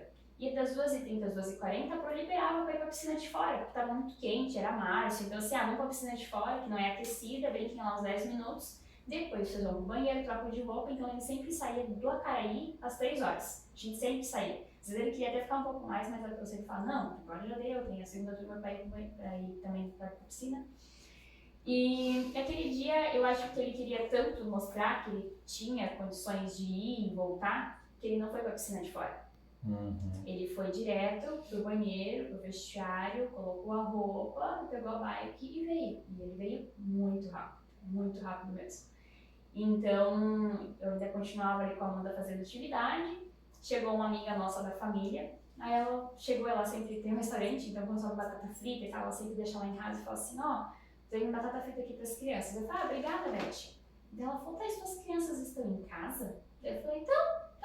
A Maria foi dormir com a minha sogra, porque a casa da sogra é na frente, né? Foi tirar um sono com a sogra, a Amanda tá ali embaixo, ela faz fono, então ela tava vendo o som das palavras, enfim. Eu com a Amanda fazendo atividade e a Júlia tava no escritório. Ela tava estudando, fazendo as coisas, que o escritório fica na frente de casa. Eu falei, o Davi foi pra natação. Daí ela falou, então, deu um acidente lá embaixo. Aí eu olhei pro relógio assim e eu lembro que tipo, uns 2 minutos antes tinha despertado no celular, que cuidar de 5 a minha vida está no despertador, então a cada 5 minutos desperta pra alguma coisa. Então às 3 horas é o horário que eu dou café, e eu lembro de ter colocado no soneca, porque tipo, eu ia esperar o Davi chegar, 3h20 já dava café pra todo mundo. E ela chegou em casa, era 3h02. Ela falou, porque deu um acidente lá embaixo, estão me chamando. Daí eu falei, se deu um acidente lá embaixo, estão me chamando, e o Davi só chega 3h20 em casa, não é Davi. Vou descer e vou ver. Se estão me chamando, é uma criança da infância. Daí eu passei no escritório e falei, Juliana vai descer lá embaixo, aconteceu um acidente, eu não entendo ainda. Tô descendo e aí vou ver o que acontece. Peguei meu celular, coloquei no bolso. Quando eu saio de casa para acessar a servidão da minha rua, a minha internet não entra 3G. Ela sempre entra, mas ela não entra. E eu no caminho pensando, meu Deus, o que eu vou falar para essa mãe? Né? olha, e será que eu que vou ter que ligar para avisar essa mãe? Que criança será que é essa? Eu ficava pensando nas crianças da infância que ficam gritando na rua, quem poderia ser. Eu falei, gente, isso vai ser tenso. E aí eu fui descendo com ela super calma, tranquila. Quando a gente foi 70 metros. metros de casa. Bem, Então, vocês assim, conhecem, bem tem próximo, que subir a nossa casa, 60, 70 metros é a esquina, para quem sobe para a igreja de Santa Paulina ou para quem vem para a nossa casa. Então desci com ela nessa parte tranquila. Quando a gente chegou na mercearia, que é de esquina, e eu vi a ambulância, me deu uma aceleraçãozinha assim, mais diferente, uma apreensão. E aí eu olhei a bicicleta que estava encostada no muro e olhei a criança no chão. Quando eu olhei de volta a bicicleta, eu vi que era a bicicleta do Davi. E aí as minhas pernas tremeram de volta. Daí eu falei, meu Deus, Beth, é o Davi Luiz. Daí tudo aquilo que eu tinha planejado em falar para a mãe, eu pensava, meu Deus, sou eu, mãe, e agora, o que eu tenho que fazer? Então eu saio rapidinho do carro, mas o rápido estava na minha cabeça, que as minhas pernas estavam tão mole, né? Cheguei perto a ele, vi ele já desacordado, ele tava muito sangue, a cabeça dele estava enorme, enorme, tipo, ela tava quase parelha assim no ombro dele, inchado, o rosto inchado, o olho dele inchado, então assim, parecia o Davi por causa da bicicleta e por causa da roupa. O rosto dele estava irreconhecível, então ele tinha vários cortes, eles tinham aberto a camisa, assim, então eu já fazia ali o atendimento dele. E aí eu cheguei e falei pro enfermeiro, pelo amor de Deus, só me entrega meu filho, eu quero levar ele para casa, eu vou cuidar, eu vou dar um banho, então assim, não tava falando coisa com coisa. E aí o enfermeiro falou assim, moça, você não pode se aproximar, o caso dele é um pouquinho mais delicado, e aí ele chamou uma outra enfermeira que estava junto, uma paramédica, pediu para me afastar. E aí eu fiquei longe, assim, as pessoas vinham e falavam que é uma água, esse número aqui, daí alguém surgiu com o número de telefone, assim, tava borrado o número de telefone, ou seja, não era para mim saber lá em casa, não era para ninguém me ligar e falar que era o Davi, eu precisava descer, porque se eu tivesse descido aquele pedaço sozinho, até eu tinha me quebrado toda ali, né, assim, atordoada do jeito que eu tava. E a menina falava, que número é, moça, que número é esse número que tá borrado, porque ele colocou a roupa molhada e borrou só um número 7. E ela falou, eu tava chegando no 5 e ninguém atendia, tipo, ela tava ligando por sequências, assim. E aí eu falei, eu não sei, eu só preciso ligar pro meu marido e peguei o telefone, ligava pro Jonas, ligava, liguei várias vezes. E aí eu desligava, chamava e ele não atendia, porque ele tava com um cliente. E eu falava, meu Deus do céu, o que eu vou fazer? E isso a minha cunhada desce. Ela chega lá, ela já tinham falado daí, né, que era o Davi, as pessoas ali embaixo já tinham subido lá pra falar. E a própria Beth, que estava conosco, também já tinha subido e trazido a Tainara. E ela falou, Thaís, Tainara é o Davi, né? Então pega o que tem aí de documento da Thaís, do Davi e desce porque é mais grave. Então ela desce. Primeira coisa que ela fala assim pra mim, Thaís, você tá bem? Porque eu tenho trauma de sangue. Então assim, só que eu tava tão aérea. Ela vê qualquer coisinha de sangue, ela desmaia. Desmaiava assim, de cair, né? Qualquer criança que batia falava, pelo amor de Deus, tira aqui na frente que eu tô ficando. Então, mãe de 5 eu via muito sangue, né? Então, normalmente já saía acudindo. E aí, naquele momento, eu tava tão fora que aquele sangue, assim, ele me deixava travada, mas ele não deixava eu desmaiar. Eu só tava, assim, meia tonta, meia boba, porque era muita coisa, o choque mesmo, o choque. E aí a Beth chega com a Tainara e ela falou assim, Thaís, você quer que eu vá com ele? O que você quer que eu faça? Eu falei, não, eu vou com ele. E eles colocam o Davi de lado nesse momento e o Davi tá convulsionando. Então tudo que ele tinha de sangue, que tava aquela pressão, ele começa a agitar aquele sangue, aí começa a escorrer e começa a correr pelo asfalto. Nossa. E aí eu falava assim, o que tá acontecendo? Alguém, né, deixa eu chegar e falar, não, a gente só precisa caminhar ele rápido pro hospital, vamos colocar ele aqui, o Samu não vai chegar a tempo, vamos colocar ele dentro do bombeiro mesmo, mãe vem e tal. E aí eles colocam ele dentro, quando eles vão erguer o Davi, ele entra em parada cardiorrespiratória. E aí eles começam a massagem, eles falam, não dá pra gente seguir com ele em bombeiro, vocês precisam, e eles começam a falar uns códigos, umas coisas assim, pra mim não entender tanto. E aí, não, o Samu precisa vir, não, o Samu já tá a caminho, o Samu já vai encostar. Isso eu já tinha entrado dentro, elas falam, mãe, sai do bombeiro, a gente vai trocar ele vai dentro do Samu mesmo, porque precisa já ir te medicando ele. Então aquela cena foi muito rápida, mas ela foi marcante, né, cada detalhe assim nele. E aí ver ele assim, pra mim foi muito ruim. Então eles fazem. Não responde, então eles fazem essa massagem e meio que ele dá umas respiradas mais tranquilas e eles trocam imediatamente ele na maca, colocam ele pro SAMU. Eu entro de volta, né, na parte da frente ali pra acompanhar ele. E aí o médico fala, ele não está respondendo. Eles já tinham feito a primeira massagem, e aí ele fala, ele não está respondendo. Aí eu olhei para trás e falei assim, não, é porque ele não conhece vocês. Filho, responde a mãe, sabe? E aí ele falou assim, vocês precisam tirar ela, porque eu preciso fazer um acesso. Porque senão a gente não chega com ele vivo. E aí quando ele falou isso, eu falei, o que você vai fazer? Aí ele pega o bisturi, faz um corte, aquele sai um líquido assim. Aí eu falei, meu Deus, ele tá sentindo muita dor. Ele falou, mãe, não tá sentindo dor, ele tá em coma. E aí aquilo dá um choque de realidade, de que realmente aquilo não era um sonho, que eu não ia acordar, que aquilo estava realmente acontecendo, que as minhas pernas e meus braços não tinham força, e senti impotente, que eu só queria pegar ele, confortar ele, fazer aquela dor passar e que aquilo acabasse, sabe? E aí a culpa falou, só sofreu um acidente porque eu deixei. O Jonas falou pra mim, ele falou, não deixe ele sozinho. E aí eu deixei ele sozinho. E como foi esse dia quando você recebeu a notícia, aquela cidade vizinha, né? É um detalhe importante que quando eu estou em cliente, pode ser o que for, eu só atendo depois que eu acabar a conversa. E daí conversando com o cliente, vibrou o celular, conversando com o cliente, vibrou o celular, nem de bola, não deu bola. Aí quando eu saí, vi, nem sei quantas chamadas, tinha um monte de chamadas. Eu falei, meu Deus, cara, o que aconteceu? Eu liguei pra Thaís, não dava ligação, daqui a pouco a Tainara, minha irmã, me ligou, a minha irmã mais nova. Ela tem que vir para Jaraguá porque o Davi sofreu um acidente. Eu falei, como assim sofreu um acidente? Não, isso foi um acidente de bicicleta. Tá, mas o que aconteceu? Quebrou, cortou, né? Vai para o hospital e daí ingessa se precisar, faz o que precisava, né? Não, tem que voltar. Eu não vou voltar para Jaraguá do Sul. Eu tenho mais 2 clientes para atender, vou ter que voltar outro dia para cá, não faz sentido. O que aconteceu? Não, se tu não me falar o que aconteceu, eu não vou voltar. Eu estou a trabalho, né? Na minha cabeça vinha, né? A minha família depende disso, por que eu vou... Quebrou, leva para o hospital, coloca gesso e pronto. Né? Você não tinha a ideia da, O que eu posso fazer? da gravidade do acidente, não né? queriam me passar, né? Por preocupação. Sim. Falei, não, se não me falar, né? Eu não vou voltar. Não vou. Teve preocupação, tá longe de vir pra cá. E, pô, tem que voltar para o Joinville para 2 clientes, enfim, é custo, a gente não tá com uma condição financeira, aquilo tudo, para mim ter que voltar lá para atender 2 clientes. E deixar para o outro mês, poxa, não é possível isso. E daí eu falei, não, se não me fala, não vou. Né? Aí ele falou, ele sofreu um acidente e ele entrou em coma. Aí eu falei, opa, como assim?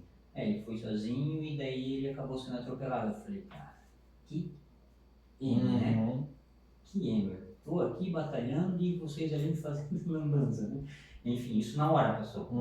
Eu falei, tá bom então, vai, acompanha pro hospital, vê o que precisa ali para ficar bem com as crianças, enfim, que eu já estou voltando para Jaraguá, né? E daí sim, aí você, né, voltando do meu temperamento, né, o colérico é prático, resolve. Ele age. Ou faz para agir, ou, né, o que eu vou fazer? Tá com o braço quebrado, eu vou lá e vou colocar, né? Aí quando falaram que realmente era algo grave, né, que estava em pronto-socorro, enfim, aí eu falei, não, então tá bom, então vai, faz tudo que precisa ali, alguém fica com as crianças, Thaís, né, vai pro pronto-socorro e eu tô indo direto pro pronto-socorro, tô saindo aqui.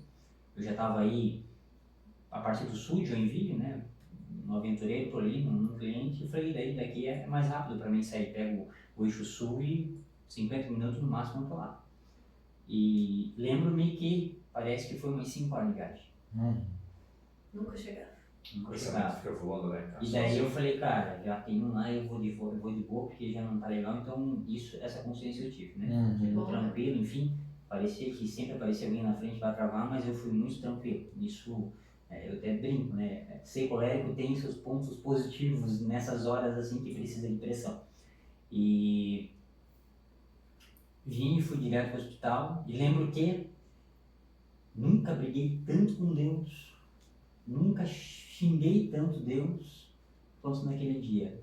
Fora os socos no volante. Essa pergunta realmente, como é que foi essa reação? Assim? Teve essa foi, revolta? Com... Foi raiva. Eu falei, com perdão da palavra, né? Eu falei, porra, o moleque é coroinha, tá na infância missionária, é um moleque que o tempo inteiro tá, a nossa família vive para Deus. Por que isso? Qual o sentido disso? Poxa, sabe assim, eu não lembro, eu só lembro que eu xinguei muito e falava muito, eu não lembro nem o que eu falava, mas Isso ficou claro, assim, isso eu lembro que estava claro, assim, essa revolta, eu revoltei Porque o mesmo. meu filho, né? Por que o meu filho? Por quê, né? Aí cheguei no hospital, a Thaís estava lá fora me esperando com a minha tia, que foi junto com ela. Quando ela me viu assim, eu falei, bem, já estamos numa situação pesada, né? Eu tive um amadurecimento muito grande, né? Porque o colégio que não é maduro também é muita lambança, né? Então isso, a conversão da Thaís também foi, e aquela situação que eu passei, de querer tirar a vida, acabou me amadurecendo bastante. Então quando eu vi a Thaís, eu falei, cara, vou me segurar ao máximo e não vou falar sobre isso agora, né? Sobre eu ter pedido para não deixar. E vou ver o que eu consigo fazer. Aí me levaram lá para ver o Davi. Mas ele chegou bem frio, né? Sim. Ele chegou Sim, frio, ele sim. passou, ele não veio me dar abraço, ele só pediu onde está o Davi, e aí eu pensava, meu Deus, ele vai falar, né? Por que eu deixei o menino sozinho, mas eu também não toquei no assunto, porque essa não era a intenção ali do momento, né? Quando ele chegou, eu tinha acabado de lá ver ele, eles tinham acabado de estabilizar ele, mas eles falaram assim, o quadro dele é muito grave, a gente acabou de estabilizar ele, a gente tá fazendo o possível aqui, mas a gente vai subir pro centro cirúrgico. Eu falei, só por favor, espera meu esposo chegar, porque eu não tenho condições de subir. E tô perdida, assim. Ele falou, não, vai ficar tudo bem, a situação é bem delicada. E eles começaram a achar uns termos que me deixassem um pouco mais confortável. Mas assim, conforto não existia, né? Eu voltava e ficava brigando e falava, meu Deus, por quê, sabe? E aí o Jonas chegando ali, não me amparando naquele momento, daí via mais culpa ainda. Eu falava, meu Deus, agora meu casamento vai acabar, né? Porque era uma questão de diálogo, a gente conversou em casa e eu tomei uma decisão errada. Então... Mas o silêncio masculino é uma atitude de preservação. Né? Eu sei, enfrento isso também, a gente silencia para preservar o ambiente, para preservar o relacionamento. Eu fico dentro de mim aqui lutando. Aí a hora que eu vencer a batalha, a gente volta. É isso aí, é isso que eu digo dessa maturidade, porque a língua falou sozinha várias vezes, mas eu falei, não, agora eu vou primeiro, é o meu filho, né? Deixa eu dar atenção. Eu entrei lá na sala, olhei ele e eu falei, cara, assim, eu não sei nem expressar e nem falar o que eu senti na hora, a não ser um vazio dentro de mim, que a palavra impotência passa longe do que eu senti naquele momento. De ver o meu filho lá, a cabeça ainda estava um pouco inchada, todo ensanguentado, deu queimadura de 3º grau embaixo, queimadura de 4º grau na coxa, queimadura de 3º grau na batata da perna, 3 horas da tarde, em março, né? Tinha recém saído da natação, estava o corpo fresco, ele pega essa, né? Arrastou, o carro bateu e arrastou no asfalto uns metros ainda, fora que bateu a cabeça, deu traumatismo craniano, afundou um pouco aqui o crânio, e daí eu falei, e aí? Eu falei, nós vamos fazer tudo possível. Nós vamos fazer o possível. É o que a gente pode te falar.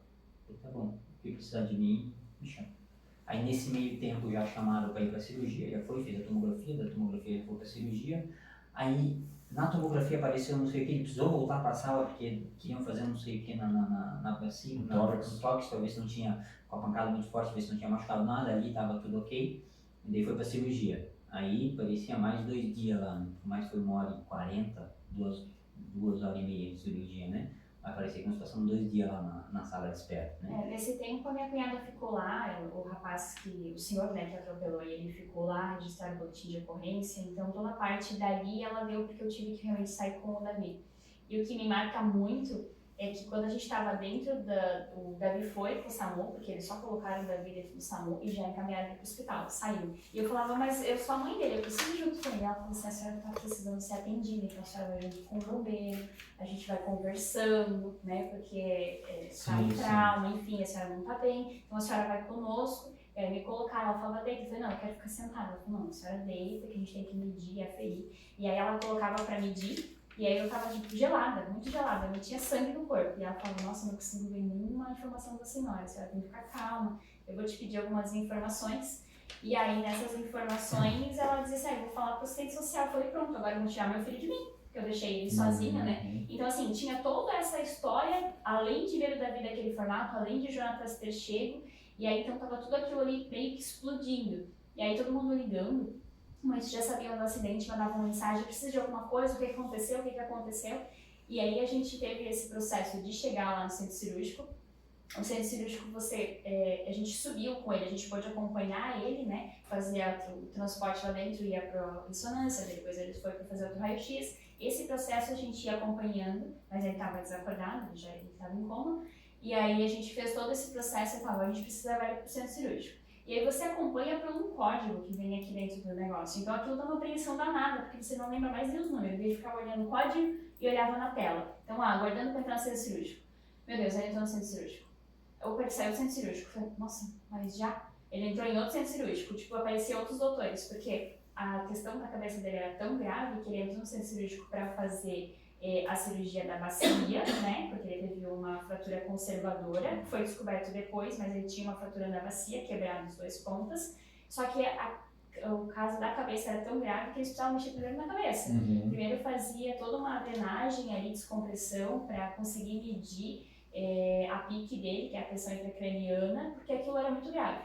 E aí o próprio orto, quando ouviu, ele falou, cara, vamos dizer assim, bem do bruto, se ele sobreviver, a gente mexe com as pernas. Vamos dar prioridade para a cabeça. E aí ele foi para o centro cirúrgico, o centro cirúrgico estava livre, foi chamado o neuro. Aí é um detalhe que falamos no milagre, né? Porque o próprio médico falou, eu explico a medicina que está acontecendo, porque eu não explico, isso já na UTI.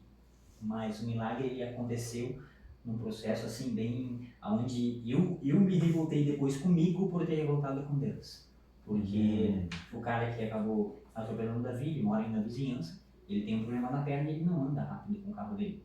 Se fosse outro cara, talvez tinha até matado, talvez tinha levado para debaixo do carro, enfim. Então ele conseguiu frear em tempo, mas teve a batida, né? Ele conseguiu ainda frear em tempo, mesmo que no susto, quando viu ele no cruzamento. E daí, olhando isso e avaliando tudo, né, percebe que o bombeiro chegou rápido. O trânsito, 3 horas em Jaraguá do Sul. Em Jaraguá é um caos. É um caos. Todas as empresas saindo, né? Todas. O pessoal O da bombeiro empresa. chegou rápido. Quando acionaram o SAMU, estavam, não sei por quê, por perto, enfim, ali estavam, eu não sei qual a situação, eu sei que não deu 1 minuto depois, o SAMU bateu ali também. Nossa. Acabou chegando ali rápido para atender ele. Chegou no hospital, a sala para receber esse tipo de trauma estava vazia, não tinha ninguém que precisava de um atendimento como o Davi Luiz. O centro cirúrgico, enfim, todo o processo no hospital até chegar na UTI estava livre. Até o quarto de UTI. Então ele saiu do centro cirúrgico e aí ele foi pro quarto de UTI. Nós ficamos lá na UTI 15, 14 dias. Tinha gente que esperava às vezes 3 dias para conseguir subir para UTI, liberar alguém para ir para UTI. Ali foi... Porque a nossa cidade atende não só Jaraguá, né? Toda a região, Atende né? toda a região, né? Então realmente é fila de espera, né? Gargalo é Pra grande, pra sim, tudo, né? Então foi tudo muito rápido, né? E aí onde eu digo, o milagre ele não aconteceu só do restabelecimento da vida do Davi, mas Deus foi preparando, né? Com certeza o anjo segurou ele para que fosse um acidente grave, não tinha como não ser grave pelo formato que ele aconteceu, mas o anjo dele estava lá a ponto de ele não morrer já na hora, né? Os bombeiros chegaram na hora, sei lá, talvez Deus abriu os caminhos, enfim. Então, foi desde ali até a gente chegar na cura dele em 100% lá na UTI. Mas depois desse processo que aconteceu, levou para todos os exames necessários, o que sustentou vocês, na verdade? Porque... Aí é um detalhe importante, né? A gente, no primeiro dia, foi só revolta. Foi na terça-feira, né? Eu lembro que nós ministramos juntos lá no grupo de geração. Sim. E para mim foi um baque quando eu vi uma mensagem. Sim. Foi até difícil para a gente conduzir o grupo de oração, porque todo momento vinha, tu se emocionava e pensava no Davizinho, né? Então, assim, chega a arrepiar porque a gente, como se fosse filho da gente, vou dizer assim, ali naquele momento. Então, a gente sentia essa dor junto, né? Quem é pai e mãe sente, né? Sim. Se coloca muito no lugar. Na Então, terça-feira, que foi essa questão ali do Davi, a gente conseguiu ter liberação dele, que ele foi pra UTI às 7 horas da noite, mais ou menos ali o horário do grupo mesmo. Então, a gente estava, eu e o Jonathan, sentados na porta da UTI, e eles estavam preparando, porque às 7 horas é a troca do plantão, então eles estavam conduzindo ali a equipe, e aí iam fazer toda estabilizar o Davi. Então tinha que colocar pique, tinha que colocar sonda, colocar isso, colocar aquilo, colocar, sabe? Então assim, eles demoraram muito para liberar o Davi. E uma coisa que a gente não pode deixar passar é porque Deus foi tão depois que a gente está calmo, a gente consegue Sim. perceber todas as maravilhas que ele fez. Eu estava com um sentimento de culpa. Eu estava ainda com aquele pergunta, por quê, né? Enfim. E para enfatizar, mais uma vez, eu estava fazendo a quaresma, né? Então eu estava levantando de madrugada para rezar o terço, rezar o rosário. Às vezes eu pegava apenas 2 terços, às vezes eu conseguia pegar, e aquele dia eu acordei certinho no horário para fazer o rosário mesmo da madrugada. Então assim, que provação, né? De manhã eu estava rezando, e aí agora à noite eu estou aqui com meu filho na UTI. E a gente estava sentado, eu lembro que o Jonathan já tinha se aproximado um pouco mais de mim, mas a gente não trocava, falava ali só, né? As pessoas que vinham, a gente pedia como que tá, a mãe é grave, é muito delicado, pode levar um bom tempo, né? Mas a gente está fazendo o possível, enfim. E aí nesse período que eles estavam estabilizando ali, eles já tinham avisado o Padre Sérgio, que é nosso pai. Então, olha, aconteceu isso com o Davi, enfim, ele estava fazendo uma novena. E aí ele falou, não, eu já estou saindo, e vou direto aí para o hospital fazer a unção dos enfermos para ele, enfim. E nesse período que a gente aguardava o Padre Sérgio chegar e também eles liberarem Davi, chegou uma menina, que ela é responsável pela internação, e ela sabia que a gente não ia descer, porque a gente não ia arredar o pé dali, né? E ela chegou com uma prancheta, e aí ela falou assim, vocês são os pais do Davi? Eu falei, sim. Essa prancheta aqui é uma prancheta de internação dele, da aula de UTI, e aí eu preciso que vocês preencham essa prancheta para mim. Aí eu lembro que eu peguei a prancheta e comecei a confirmar os dados. Ela falou assim, pode ter umas perguntas um pouquinho mais invasivas, mas fica tranquilo, é padrão, né, nosso, já é protocolo nosso. E eu lembro que eu dei uma parada e pensei assim, nossa, mas que perguntas invasivas que deve ter aqui, né? Enfim, não lembro. Aí assinei um lado, virei a folha, quando eu virei a folha estava lá a doação de órgãos. E reanimação, se precisar. E a reanimação. Gente, nunca doeu tanto assinalar uma caixa. Era só um X que precisava fazer. E aí eu falei, Jesus, mais uma vez, né? Por quê? Eu preciso agora, neste momento, decidir se meu filho vai viver ou não viver. Eu não pedi pra viver tudo isso. Eu fiz a minha conversão, eu tô aqui rezando, eu tô aqui com meu esposo, eu tava fazendo a quaresma, eu tava rezando. E o Senhor veio aqui me castigar dessa forma. Ai, que dolorido, porque o meu filho, se era pra fazer alguma coisa, fizesse comigo, não com ele. Ele é uma criança linda, por que com ele? Né? E eu falei pro Jonas, eu não tenho condições de assinar isso aqui. Aí ele pegou a prancheta da minha mão, ele fala assim, pra isso tem um propósito, Thaís, pra tudo isso tem um propósito. E o nosso filho, ele vai continuar, ele vai continuar de alguma forma, né? Vai continuar. E aí ele faz o X e vai para assinar. E aí a enfermeira fala, não, quem deu entrada na internação foi a mãe. E é dela que tem que sair a assinatura. Ele me devolve a prancheta e eu assinei com mais lágrimas que com a própria assinatura. Eu entreguei aquilo para mim assim. Se fosse olhar a assinatura, não passaria, porque é mais tremida que assim, uma assinatura que não partiu de mim, porque eu realmente não tinha controle emocional nenhum naquela hora. Então, assim, tava assinando uma sentença de morte, vamos dizer assim, né? Porque eu nunca tinha pensado. Acho que ninguém daqui pensou, né? Ah, se meu filho vir a falecer, eu vou doar os órgãos. Se meu esposo falecer, porque a gente não tá preparado. A gente sabe da morte, a gente quer a vida eterna, mas a gente não quer que ela chegue. Então, assim, pra mim, esse grupo foi muito difícil.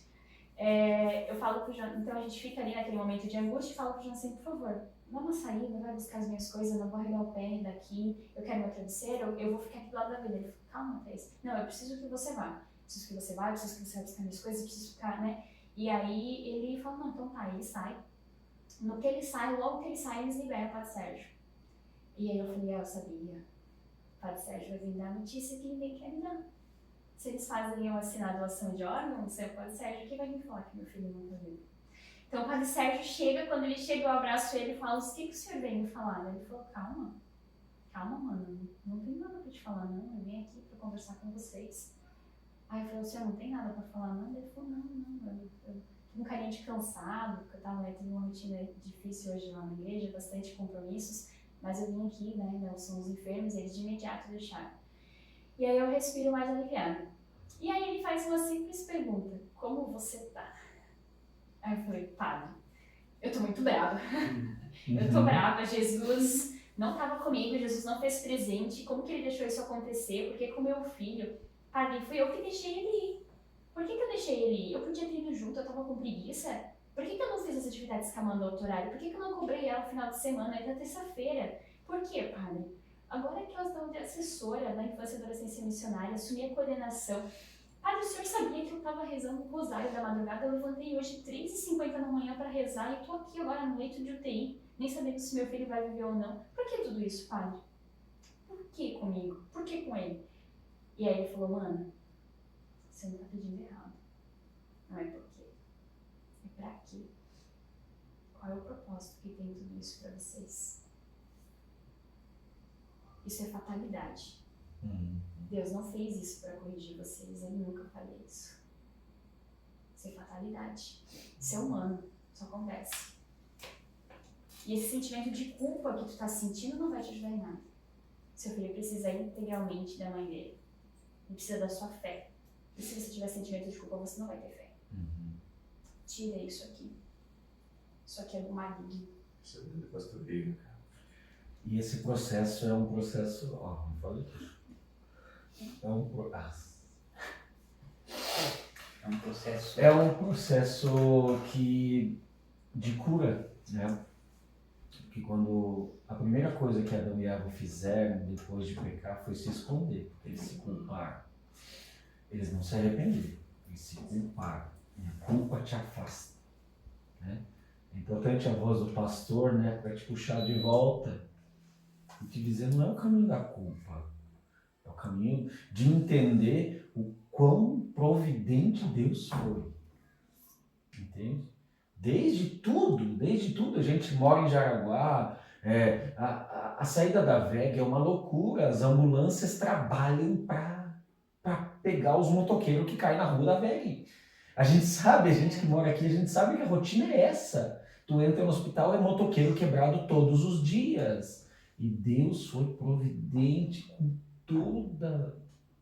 tudo, sabe? Vem nos detalhes, né? Sim. Quando a gente acha que ele nos abandona, né? Nesse sentido, como vocês sentiram, né? E assim, ó, Santa Teresinha do Menino Jesus, ela tinha uma frase que ela dizia assim, já não me é permitido sofrer, porque todo sofrimento para mim é doce. Quando ela compreendeu que o sofrimento humano é uma partilha do sofrimento de Jesus na cruz, ela se apaixonou pelo sofrimento. Até eu partilhei com o padre esses dias um vídeo de um menininho, lembra? Um menininho com câncer terminal e o pai entrevistando ele e ele dizendo, pai, Jesus me escolheu. Jesus me escolheu para passar por isso. Ninguém quer essa situação. Ninguém quer. Mas quando a gente entende o propósito, quando a gente vai além da situação, eu me recordo, eu me emociono porque eu lembro do Davi e da Clara deitado na cama rezando pelo Davi. Miguelzinho também, lá estudava por... Então, assim, foi a comoção. Isso que foi o mais forte, assim, que foi esse propósito, porque aconteceu tudo isso, teve não só a união de coração de vocês, mas, assim, toda a comunidade se abraçou para rezar, né? Aí foi um detalhe, não digo o mais importante no todo, mas ele foi muito forte, porque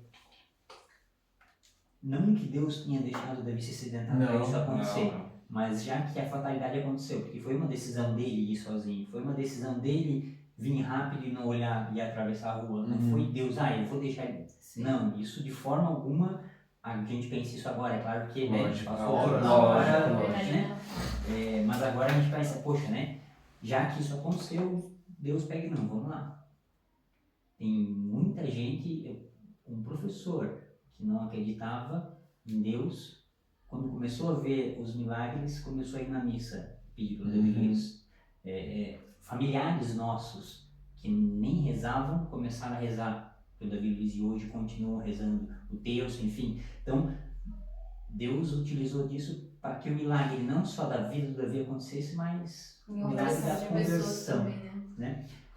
Tanto que quando eu cheguei no hospital, ainda não tinham liberado, isso foi uns 40 minutos, quase uma hora, até eu vir em casa, pegar as coisas, enfim, dei uma atençãozinha rapidinho para as meninas, falei que tudo ia ficar bem, o pai já voltava e fui para o hospital levar as coisas, o padre estava lá e nisso liberaram a gente para entrar, né? Quando liberaram a gente para entrar, a gente chegou lá, viu Davi, tudo para um lado, tudo para o outro, enfim, um negocinho de UTI, no caso dele realmente aquelas de filme, né?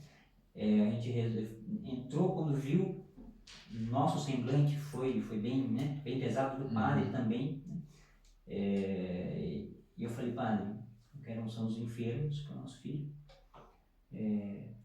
ou para a salvação dele, e daí isso já estava começando a entrar de novo, né, em mim, ou para que ele possa alcançar o céu, porque se precisar isso, se for esse, né, o desejo de Deus, ele esteja preparado, porque um bom menino ele foi.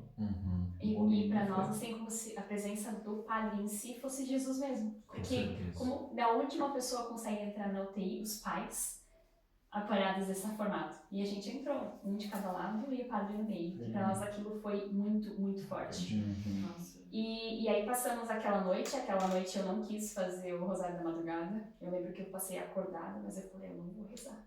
Não vou rezar, eu tô aqui. Embora a gente vendo, né, tava tudo acontecendo de um formato, mas quando você tá na adrenalina, você não consegue pontuar, conceituar, nada. Então eu falei, não vou rezar o Rosário da Madrugada, vou fazer as minhas orações aqui, ficava ali do lado do nosso filho. Naquela quarta-feira à noite, tinha a reunião do CMPC na nossa comunidade, ela foi cancelada e eles fizeram um momento de oração, né? Jesus estava lá e aí eles conduziram de uma forma linda. E depois, a gente vai passar adiante, mas a gente pode pontuar isso como uma questão magnífica. Na quarta-feira à noite, o Davi fica febril. Eu vou tirar a temperatura dele, porque eu estava monitorando muito, então ele estava em coma, né, muitas medicações, mas eu tirava a febre dele de hora em hora, porque ele não podia ter muita febre. E aí eu lembro de ter medido, ele estava com 33,4. Então assim, ele estava super gelado. Hipotermia. E aí eu falei, galera, o meu filho tá muito frio, eu acho que eu tirei a temperatura certa, né, e coloquei aqui, aí ela falou, mas realmente, trazem manta térmica, tá no segundo andar, trazem cobertor, vamos deixar ele aqui aquecido, vamos colocar, e ele tava branco, como se o corpo dele estivesse realmente querendo desligar. E aí me entrou assim um desespero, porque eu falava, meu Deus, o Jonatas está lá com as crianças, estão rezando, o Santíssimo está exposto, Jesus está lá e eu tô aqui, eu tô desamparada, eu tô sozinha, eu não tô vendo ninguém aqui comigo e sabe, aquilo começou a me dar desespero. E aí eu comecei a pegar o meu terço e falei, meu Deus, a via vai ser rezar mesmo. E aí eu rezava aquele Pai Nosso, as orações elas saíam, eu acabava o santo e eu falava, meu Deus do céu. E depois, mais tarde, a gente conversa com o Davi depois quando ele tá no quarto, né? E aí ele falou assim, mãe, aquele dia que eu fui na Santa Paulina, eu falei, que dia, filho? Ele falou, aquele dia que eu fui na Santa Paulina e tava todo mundo rezando e falando meu nome. Por que eles não me escutavam? Nossa. Aí eu falei, filho, quando? Aí ele falou, mãe, eu saí aqui do hospital, lembra? Eu saí do hospital, eu fui andando até lá. Eu entrei, eu vi todo mundo rezando por mim, tocando a música que eu gostava e eu falava, tia Antônia, eu tô aqui. E aí ela não me respondia. Mãe, me doeu tanto. Então, assim... Ele falou até a posição de como estavam as pessoas. Ele falou assim, mãe, eu sentei lá nos bancos onde a gente senta, não tinha ninguém lá. As pessoas estavam tudo pro outro lado, do lado da porta. E eu tava lá só com a tia Antônia tava de violão. E eu falava com as pessoas não falavam comigo. Então, assim, teve esse momento de oração, né, na quarta. Eu continuo ali, o Jonatas atendendo as crianças, ia lá, me visitava, levava o que eu precisava e eu não arredei o pé. Até na quinta-feira, que era na Desatadora dos Nós, e aí eu falo pro Jonatas que eu tava com muita vontade de ir nessa missa. E pedi assim, aqueles pouca fé, vamos dizer assim, né? Senhor, me dá me mostra, né? Um sinalzinho. Me dá um sinalzinho, só um sinalzinho assim, pode ser bem de leve pra mim acreditar, né? E aí eu falo pro Jonatas, ele falou assim, não, vai, eu fico com ele, você vai na novena e participa, enfim. E aí eu falo, mas as pessoas vão ficar perguntando como tá o Davi, e aí o que eu vou falar? Eu falo, meu Deus, né? Ele tá lá, tá. A gente não sabe, porque nem os médicos sabiam. Eles falavam, eles passavam no quarto. Fácil. Não, eles falavam, vai depender de tudo, mãe, tem muita coisa acontecendo, ele precisa estabilizar, precisa de pressão intracraniana, isso, aquilo, outro. Mas eu decido ir, vou sozinha, não levo as crianças nem nada, passo em casa, troco de roupa e vou pra Desatadora. Eu chego lá, quietinha, as pessoas, como tá teu filho? Eu falo, ai, Senhor, eu só queria que isso acabasse, sabe? Eu não queria que perguntasse nada. Toca o sino, começa a novena, e a novena ela vai, em nenhum momento ele toca no nome do Davi, então a novena flui, eu vou rezando, né? Chega na homilia, e daí na homilia, o padre termina a homilia dele, E aí ele puxa um momento ali de reflexão e aí olha pra mim e fala: a gente tá passando por um momento de que a gente precisa de muita oração e a gente pede oração de toda a comunidade pelo Davi Luiz. Davi Luiz sofreu um acidente, mas ele vai sair dessa. Força, Davi Luiz! E aí a luz da igreja apaga. Só a da igreja. A do estacionamento da igreja fica acesa. Era só dentro da igreja. E aí todo mundo começa a bater palmas, assim, como tipo... Berrar, enfim. Berrar, tipo, o milagre aconteceu, ele acordou, Jesus é bom demais. E aí a gente volta, a luz volta, a gente volta, todo mundo se emociona, todo mundo chorando. E eu tava, né, me escorrendo toda. Faço a oração, digo obrigado, mãe, obrigado, obrigado. E aí eu já queria me retirar, né? Vou pra casa, eu preciso falar isso pro Jonas, o que aconteceu, um milagre grandioso. E aí, na saída, chega um menino e puxa-me pelo braço. Eu nunca mais vi esse menino. E me abraça assim e fala: moça, eu não sei quem é que tá lá com o seu menino, mas tem um homem lá com ele. E ele tá debruçado na cama. Ele tá rezando. Ele não tá sozinho. Ele tá do lado de Nossa Senhora. Você pediu pra ela ficar lá do lado dele. E ele tá lá. Ele não tá sozinho. Aí eu falo: nossa, obrigada. Eu precisava dessa palavra de conforto e o menino sai. O menino sai, eu vou pra casa, eufórica, pego as minhas coisas. Chego no hospital, como o caso do bebê era muito grave, então eles deixavam a gente entrar e sair com mais facilidade, era só nós dois. Eu chego lá e do jeito que ele descreveu, o Jonatas tá debruçado na cama, rezando o terço. Aí eu chego mais perto dele e falo: que cheiro doce é esse, Jonatas? Aí ele falou: não tem cheiro doce. Eu falei: eu tô sentindo perfume, e é perfume diferente. Aí ele falou: não tem perfume. Eu falei: você passou uma coisa da vida? Ele falou: não. Eu falei: pô, aqui perto, eu tô sentindo cheiro doce e tá forte esse cheiro. Ele falou: não tá não. E eu falei: Jonatas, o rapaz lá na igreja falou pra mim que a Nossa Senhora tava aqui do teu lado. E aí ele encheu o olho de lágrimas, não conseguiu falar mais nada, ele falou pra casa descansar. Ele tava assim, querendo explodir, mas ele precisava ser forte, então ele não queria explodir na minha frente. E aí eu falei: Deus, assim que chegar alguém da limpeza aqui, eu vou pedir o que elas passam aqui de cheiroso nesse quarto, porque esse cheiro é incrível, um cheiro diferente, né? E aí continuou aquela noite rezando, né? Passei rezando a noite inteira, realmente não conseguia dormir, não conseguia pegar o olho. E aí as enfermeiras me: mãe, quer fazer alguma refeição? Não, eu quero ficar aqui rezando. No dia seguinte a mulher vem, começa a limpar o quarto, as aulas ali, e aí eu falo pra ela: moça, o que vocês colocam pra limpar o quarto que fica tão cheiroso? Ela falou: gente, mamãe coloca uma quiboinha. Então o cheiro que eu tinha sentido realmente era a Nossa Senhora que estava lá. Eu pedi o sinal e ela estava lá. E aí a gente começa, continua em oração, recebendo oração de todos os lados. A gente consegue ver que isso não se tornou só da cidade, não se tornou só nacional, se tornou mundial, porque eu recebi mensagem da África dos missionários. A gente recebeu mensagem de Roma, porque a Maiara, que era irmã, né, a irmã Cristina, passou essa mensagem adiante também, mensagem de Roma. E aí a gente viu a necessidade de vários países. Então, assim, tornou grandioso e o Jonas começou a fazer vídeos para informar de como estava o Davi, porque a gente não conseguia mais responder as mensagens. Sim. Eram muitas mensagens, a gente falava: a gente vai fazer um vídeo e aí a gente vai divulgando para vocês. E quanto tempo ele ficou no hospital, assim, de internado? 25 dias. Foram 14 dias de UTI e mais 11 dias. 11 dias no quarto. Essa questão... Foram 8 dias em coma, no caso. 8 dias em coma. Então a questão que os médicos fizeram todos os exames. Sim. E aí, falando a questão do... Teve uma situação, isso já estava no domingo, se não me falha a memória. O acidente foi na terça, no domingo a gente conversou, enfim, o médico falou: vamos fazer uma ressonância magnética para ver como é que tá, né? Porque... Questão de evolução, né? Isso. E já tinham reduzido os sedativos na sexta-feira e não tinha ainda tido nenhuma resposta, né? E daí o neurocirurgião, o neuro e o chefe da UTI pediátrica optaram por fazer. O neurocirurgião falou que não precisava, enfim. E começou não uma briga, mas uma discussão de sim, de não, e até que o neuro veio: por que tu quer? Eu digo: para saber como é que ele tá. Enfim, ele até perguntou: e o que tu acha que esse exame vai fazer? Eu digo: eu não sei. E daí naquela hora eu falei, não, deixa eu pensar, porque, né, tava uma pressão ali, né? Aí eu falei, Deus,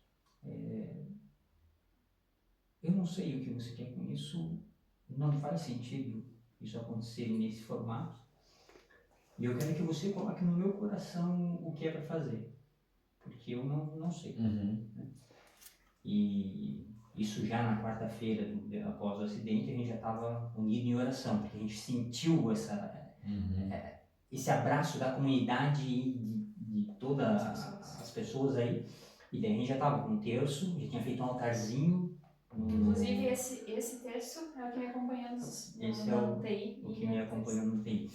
E até as bolinhas estão gastas. Ele era bonitinho, verdinho, coisa e tal, as bolinhas estão gastas, porque era pelo menos um rosário por dia. Teve um dia que eu cheguei a rezar 3 rosários. Lá eles, mãe, eu estou aqui, né? Até tem uma fala que a gente fala, que é nada que é pedido para a mãe que o filho não atende. E daí rezei um terço especialmente para conseguir essa resposta. E daí veio muito forte em sim. Eu falei, não, pode fazer. Era perigoso, porque ele ainda estava em coma, enfim, tinha toda a situação, não queria mexer muito. Se desse uma intercorrência, né, não sabia o que fazer, enfim. E ele fez na terça-feira, né? Na terça-feira, uma semana depois. A gente foi até o Hospital São José, fizemos a ressonância. Na ressonância deles, nos entregaram um laudo, já de imediato, porque era crítico. E tinha muitas lesões. Só que as imagens em si eles não entregaram para nós e precisava buscar depois. Só que eles iam já mandar essas imagens à noite para o hospital, então eles poderiam pegar essas imagens para dar. E essas imagens foram para o neuro, só que ele não veio falar com a gente quando ele recebeu, porque ele sabia que era muito grave. E aí eles conversaram, o doutor Ailton, que atendeu ele no hospital, e o doutor Ailton falava, olha, é grave, a gente ainda não recebeu as imagens, vamos continuar rezando, né? Tem crianças que passaram aqui, ficaram muito tempo, muitos meses, mas a fé de vocês vai tirar o filho de vocês daqui, né? Então, o que vocês precisarem, eu estou aqui. Na sexta-feira à noite eu cobrei o exame, enfim, entre tempo, tudo, né? Ninguém vai vir falar o que tá, né? Nosso filho está ali, já está há bastante tempo, né, nessa situação. E no sábado ele já estava acordado. No sábado eles vieram passar o exame. No sábado, na sexta-feira à tarde, a gente estava conversando, aí eu vi uma pessoa conhecida, e aí ele abriu o olho. Ele abriu bem o olho.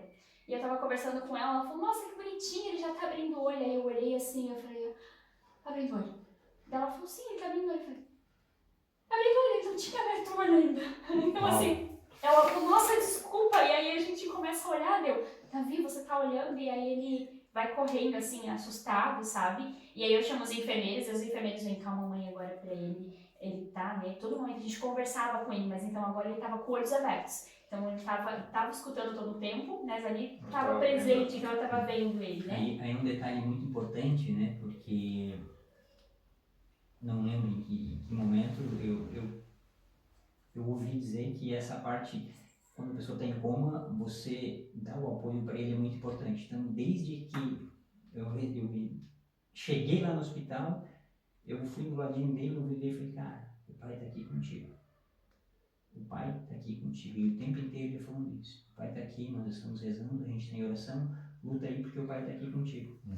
E daí no sábado, depois desse acontecido, o neuro veio falar e mostrou assim, são vários pontos de lesões. Cada pontinho branco, né, é uma lesão. E não se sabe onde é que é essa lesão, né? Você não consegue dizer, isso é daquilo, isso é daquilo, enfim. E eu não lembro como é o nome desse nervo aqui, onde liga o nosso cérebro ao restante do corpo, com a pancada esticou. Né? Ele esticou, e quando estica, geralmente é grave, né? A situação. Pode interromper movimentos e tudo mais. E a única coisa que eles falaram é que, mesmo que ele estava tendo alguns movimentos já de braço, perna, enfim, e depois abriu o olho, era involuntário. E me veio muito forte, depois que ele saiu do hospital, que esse momento foi para a gente comprovar um milagre que aconteceu com ele. Porque os próprios médicos falavam, o próprio médico falou, desculpa, a medicina explica o que está acontecendo aqui, não tem explicação. Porque a gente sabe que qualquer lesão no cérebro, ela é Muito grave. Não, digamos, não volta, né? Geralmente a gente escuta falar, né? Levou a lesão, aquilo é irreparável, vamos dizer, né? E daí, falando do milagre nas orações, do lado da maca lá que ele estava, eu sempre rezava o terço, e aquela dezena eu colocava em oração para que ele fosse curado por tempo. Que o milagre acontecesse no tempo de Deus. Né? Exemplo, quando eu rezava sobre a coroação de espinho, eu digo, Senhor Jesus, como o Senhor sentiu a dor, o Senhor sentiu a dor, sabe a dor que meu filho sentiu, sabe o quanto ele está sentindo, então cura o meu filho, cura o cérebro, enfim, e cada momento, né, eu ia colocando isso, né, cada dezena do terço eu ia colocando, a dezena de Maria, né, eu falava, mãe, você sabe o quanto você sofreu com o seu filho na situação, você sabe o quanto a minha esposa está sofrendo, então eu te peço que manda o Espírito Santo, que o Espírito Santo vai em cada célula, em cada pedaço do meu filho e vai curando ele, porque se for para acontecer um milagre, eu me responsabilizo em tornar esse menino um evangelizador da tua palavra. E sei que com a tua ajuda nós vamos mostrar que esse milagre que Deus fez na nossa vida é um canal de trazer pessoas para Deus. E sem mesmo isso acontecer, já estava se propagando o Mas, milagre. se não me engano, o médico havia falado que pelos exames dele, talvez. Isso é importante. isso que eu queria Pelo trazer à exame, tona. por aquele exame, o médico falou, olha, ele deveria só estar abrindo e fechando o olho.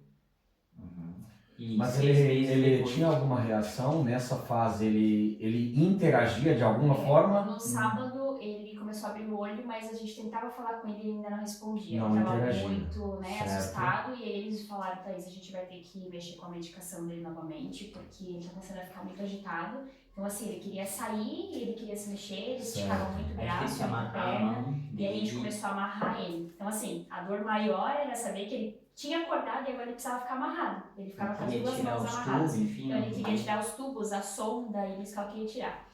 No domingo eu comecei a ver que ele estava um pouco mais calmo pela medicação e comecei a conversar com ele. Eu falava, filho, você está me escutando? Estou aqui do seu lado, eu sei que você está assustado. Se você está escutando a mãe, você dá um piscão bem forte. E aí eu lembro que ele deu uma olhada assim. Aí eu falei, cara, você tá me escutando, né? Falei, e você tá tranquilo? Você tá com medo? Mas eu tô aqui do teu lado. Daí ele fez 2 piscos.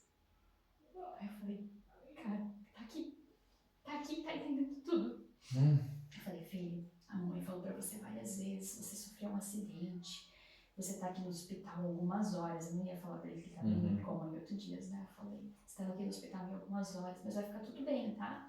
Tô aqui, o papai tá aqui. E aí ele começa a responder no domingo, segunda, então a gente começa a comandar alguns sinais. Davi, faz beleza pra mãe. E aí ele tá com a mão assim e ele estica o dedo. Aí eu falava, o não, filho, como que você vai fazer o não pra mãe? Aí ele recolheu o polegar. E a gente começa nisso daí. Na terça-feira, a gente vai pro quarto, né? Porque ele já tava se comunicando melhor, só que ele não falava. E aí os médicos falavam, pode ter afetado a fala, pode ser que ele não fale, então tem que ser no tempo dele. E ele ainda usava fralda, ainda estava pela sonda, então não comia nada. Já tinha ido a fono lá, ela tinha feito um teste para ver se ele comia gelatina, ele comeu, ele deglutia certinho, mas a fala não saía. E eu falava, meu Deus, Senhor, né? Comprova esse milagre, né? Me mostra realmente que a gente está no caminho certo, vou continuar rezando, vamos pro quarto. E aí naquela tarde foi feita uma oração pelo Davi, e aí chega uma pessoa, um crente da comunidade, e fala assim, senti muito forte no meu coração que vocês precisam pegar o óleo ungido do cerco de Jericó, levar lá e falar uma palavra para ele. E aí isso foi uma outra pessoa que falou para ele. Então assim, uma junção de orações foi destinando o que tinha que ser falado. E aí a gente estava na UTI ainda, porque ele só foi levado à noite pro quarto. E no UTI a gente não podia levar muita coisa. A gente até fez um altarzinho para ele lá, mas eles mandaram tirar, porque não tinha como higienizar, enfim. E aí o Jonathan sai à tarde, assim, pra ir lá embaixo, espairecer um pouco. Ele encontra a Bia, que é a minha comadre, madrinha da Emanuele. E ela fala, Jonatas, onde você tá? Ele fala, tô aqui embaixo da recepção. Jonatas, eu tô com óleo e eu preciso te falar que mandaram pra vocês precisam passar esse óleo. Traçam o sinal da cruz na cabeça na testa, de frente, né, de fronte, acho que ela deve ter comentado, né, de fronte de Davi, e digam a palavra éfata. E aí o Jonatas chegou e com olhos assim, falei, onde tá? Não é isso. Foi falar com quem? Ele falou, não sei, um negócio meio estranho. Eu desci lá embaixo, alguém tava com isso, falaram que é pra gente fazer essa oração, e eu falei, a gente vai pro quarto. Ele falou, ótimo, a gente vai fazer isso no quarto hoje à noite. A gente desce pro quarto, aí eu tava louca pra fazer a oração. Daí nós vamos fazer o terço, ele tava dormindo, né, a gente desceu, ele colocou ali, eu falei, vamos fazer a oração e vamos fazer isso daí. Eu quero, tô sentindo que isso daí vai funcionar. A gente reza o terço, vai do lado dele, faz o sinal da cruz, o Jonatas sopra no ouvido dele, fala éfata, e eu olho pra ele e ele, nada. Aí eu falava, Senhor, tava aqui no meu coração que isso ia fazer alguma coisa, porque, né, era só uma palavra. E aí eu olhei pro Jonatas, e aí ele abaixa a cabeça, senta, ele viu que pra mim foi uma frustração muito grande, porque pra mim aquilo lá tinha que acontecer um milagre, igual aconteceu em tudo, sabe? Mágica, assim, clicou e foi. Jonathan senta, coloca a minha cabeça, a gente estava sentado no sofá, e aí o Davi dá um despertar. Ele estava virado para a porta, e aí ele vira para nós e fala, eu amo vocês. Olha só. Éfata significava. E aí eu falei, ele falou, né? Aí o Jonathan falou, cara, ele falou, e aí a gente vai para perto dele, e aí ele fala de volta, só que ele ainda fala soprando, mas saiu, entendeu? Então o milagre que a gente queria foi provado naquele instante, naquele formato. E aí a gente ganha, assim, mais um pico de tudo que precisava quando a gente conta. Todo mundo chorando. Repare, gente, mas é emoção, realmente, a gente vai se A gente descobrindo. vivenciou, né? Junto acompanhando vocês, né? Tudo. Por isso a gente fez Tem como questão não se de trazer emocionar. esse testemunho mesmo do Davi, pequeno Davi, porque, de fato, para tocar o coração das pessoas, porque é o poder da oração, né? A união da família, a união da comunidade, da cidade, do estado, do país, enfim.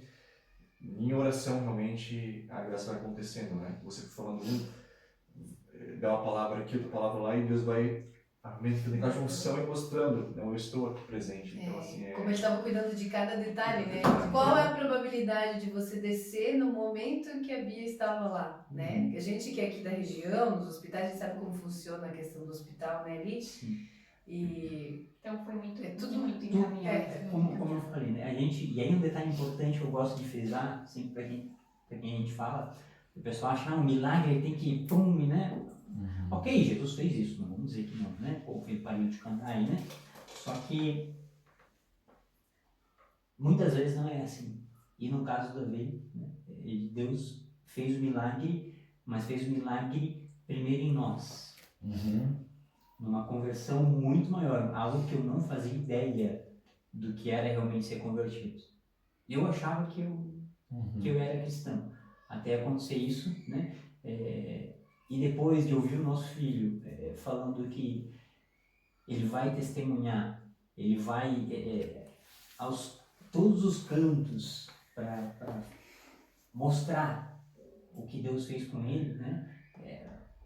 Nos enche de orgulho de ter aberto o coração para Deus e para esse milagre, que não foi no estalar de dedo, mas Deus foi aos pouquinhos.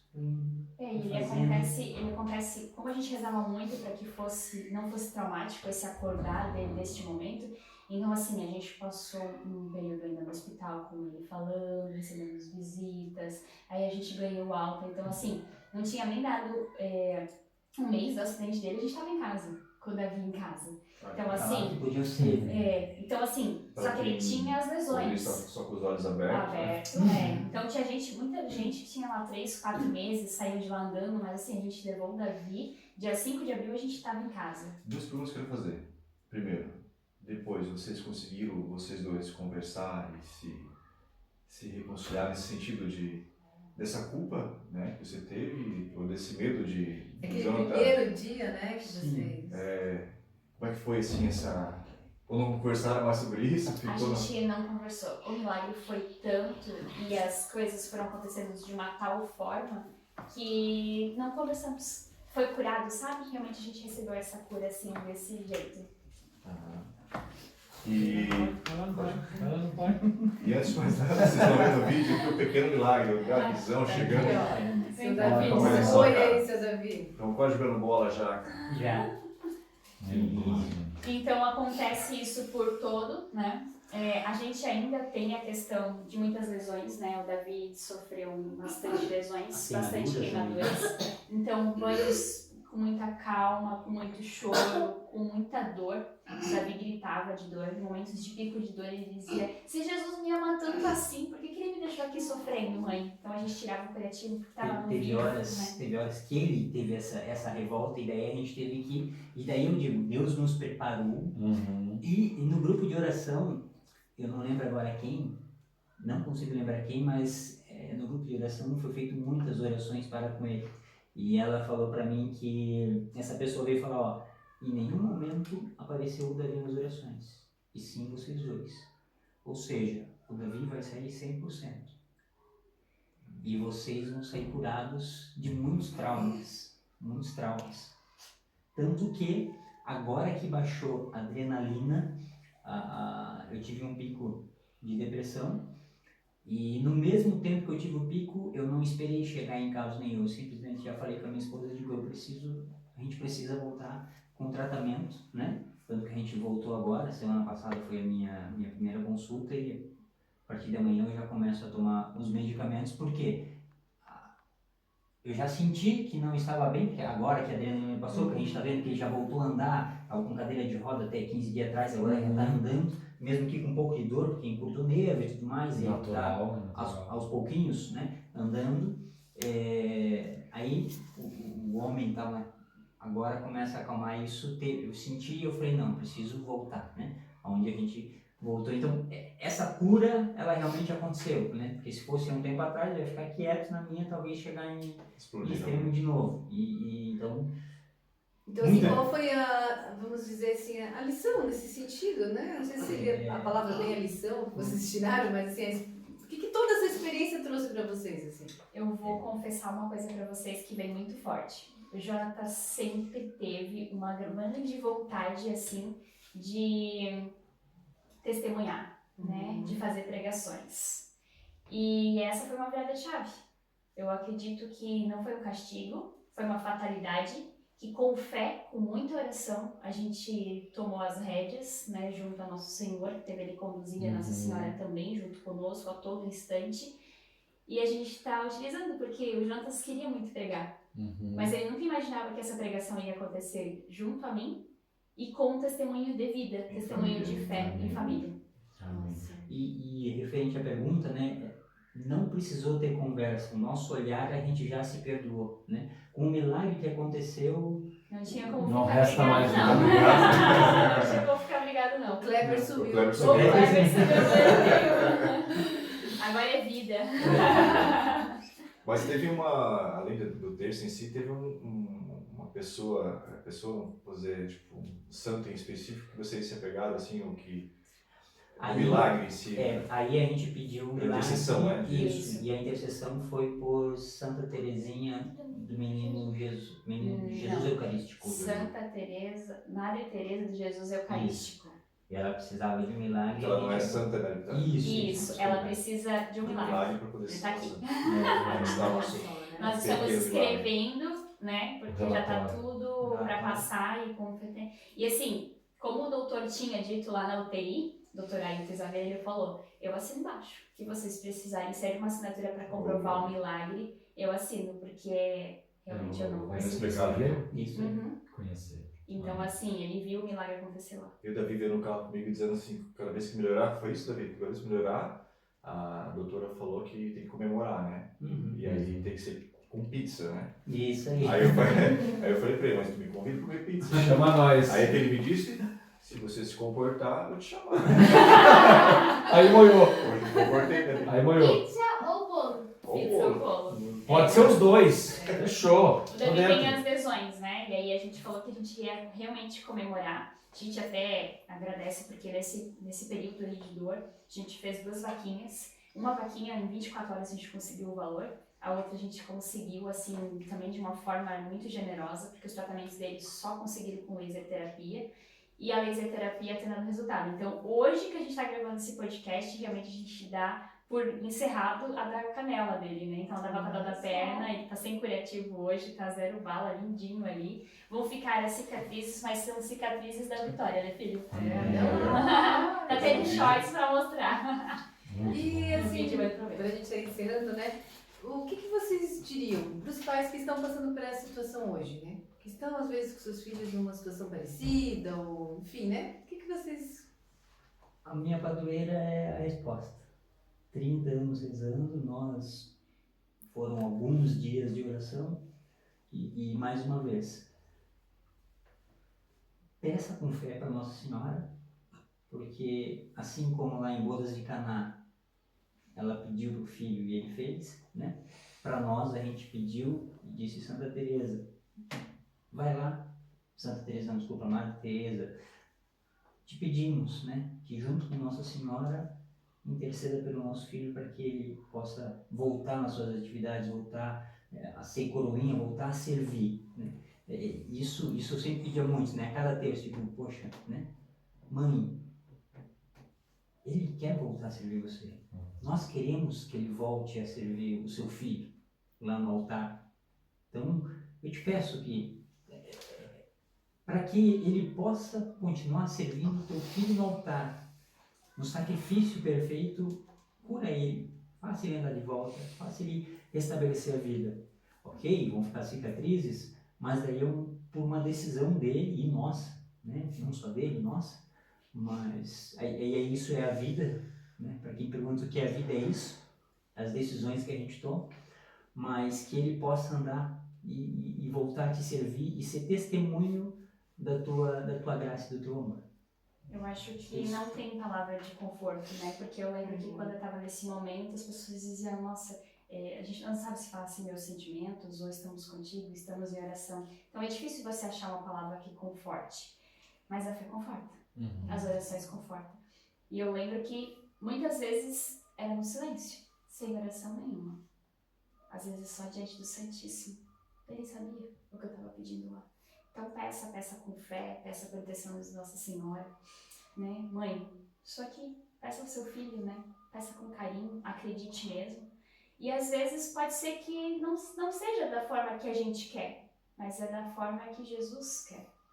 Sim. Então a gente sabe de muitas mães que realmente não tiveram esse milagre aqui, mas Jesus precisava de mais um anjo, e aí esse anjo volta ao céu. Então que sejam confortados, né? Que se o milagre não se ocorra pela via de a criança voltar, ou enfim, da situação ser resolvida desse formato, que ela saiba que aquilo foi que Jesus precisava que acontecesse, né, daquele formato. Amém. Eu conheci Jesus em 2007. Eu prego desde 2007. A gente fala de milagre, a gente reza por milagre, e ainda não estamos prontos para ver o milagre. Exatamente. O Davi me arrebentou aqui.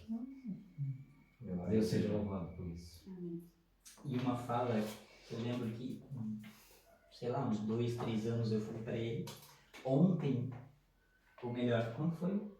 A gente estava preparando a pregação e ele falou Foi essa ontem fala. mesmo de manhã. Eu acho que o Davi poderia falar isso, né, Davi? É. O que você acha de falar aqui no microfone? A frase da árvore. da árvore que você falou no carro pra gente. Pergunta pro tio. Eu falei, Faz a pergunta. Faz pergunta pros ô tios. tio, pra onde a árvore cai?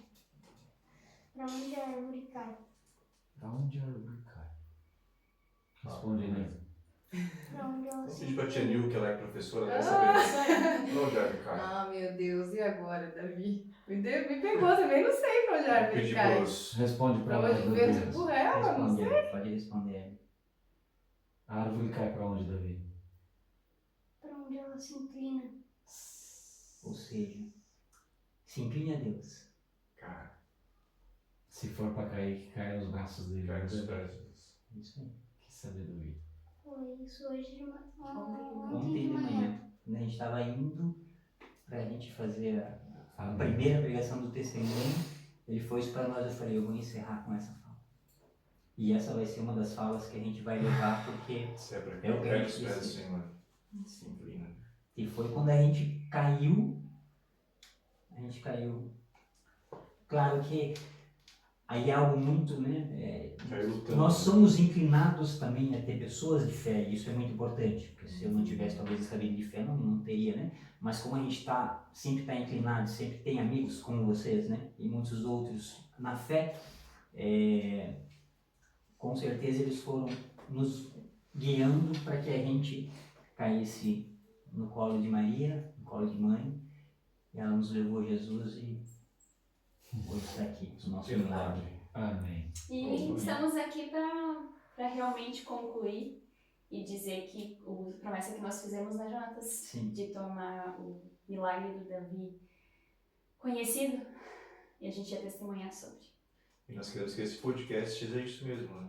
Esse canal de testemunho para a vida do Davi, na vida do Davi, né? De tudo que aconteceu, e que possa de fato alcançar muitos corações. O desejo realmente é esse, né? Que a graça possa acontecer também na vida de muitas outras pessoas, né? Sejam alcançadas através desse testemunho de vocês, de família, né?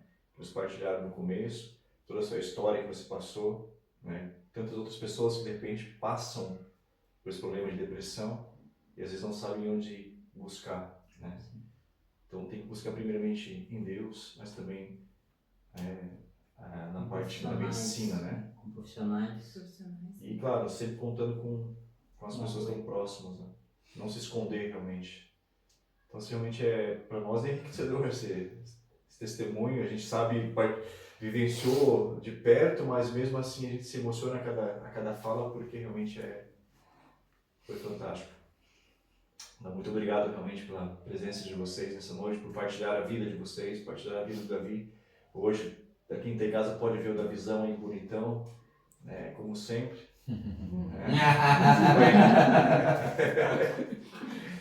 Ele deu pisquinho pra câmera, porque normalmente ele faz isso. Isso É legal. Não, benção. Muito bom. Mais algumas coisas para considerar? Eu estou esgotado de chorar. Então, não foi fácil, né? Garganta aqui, ó. Tá apertando aqui já. A Lia Davis também em lágrimas, tá? A Jana também se segurando algumas vezes ali para não chorar. Mas, gente, esse é o nosso desejo realmente, né? Esse é o objetivo desse podcast. Trazer pessoas com testemunhos. Quando não é o testemunho, a gente vai partir da nossa palavra, da palavra de Deus, né? Com tranquilidade, com simplicidade, realmente para tocar o coração das pessoas. Então, a gente agradece mesmo mais uma vez a presença de você, Thaís, Jonathan, muito obrigado, Davizinho. E vamos encerrar por aqui e desejando, né, que Santa Mônica possa interceder por nós, né? Então, Santa Mônica, rogai por nós.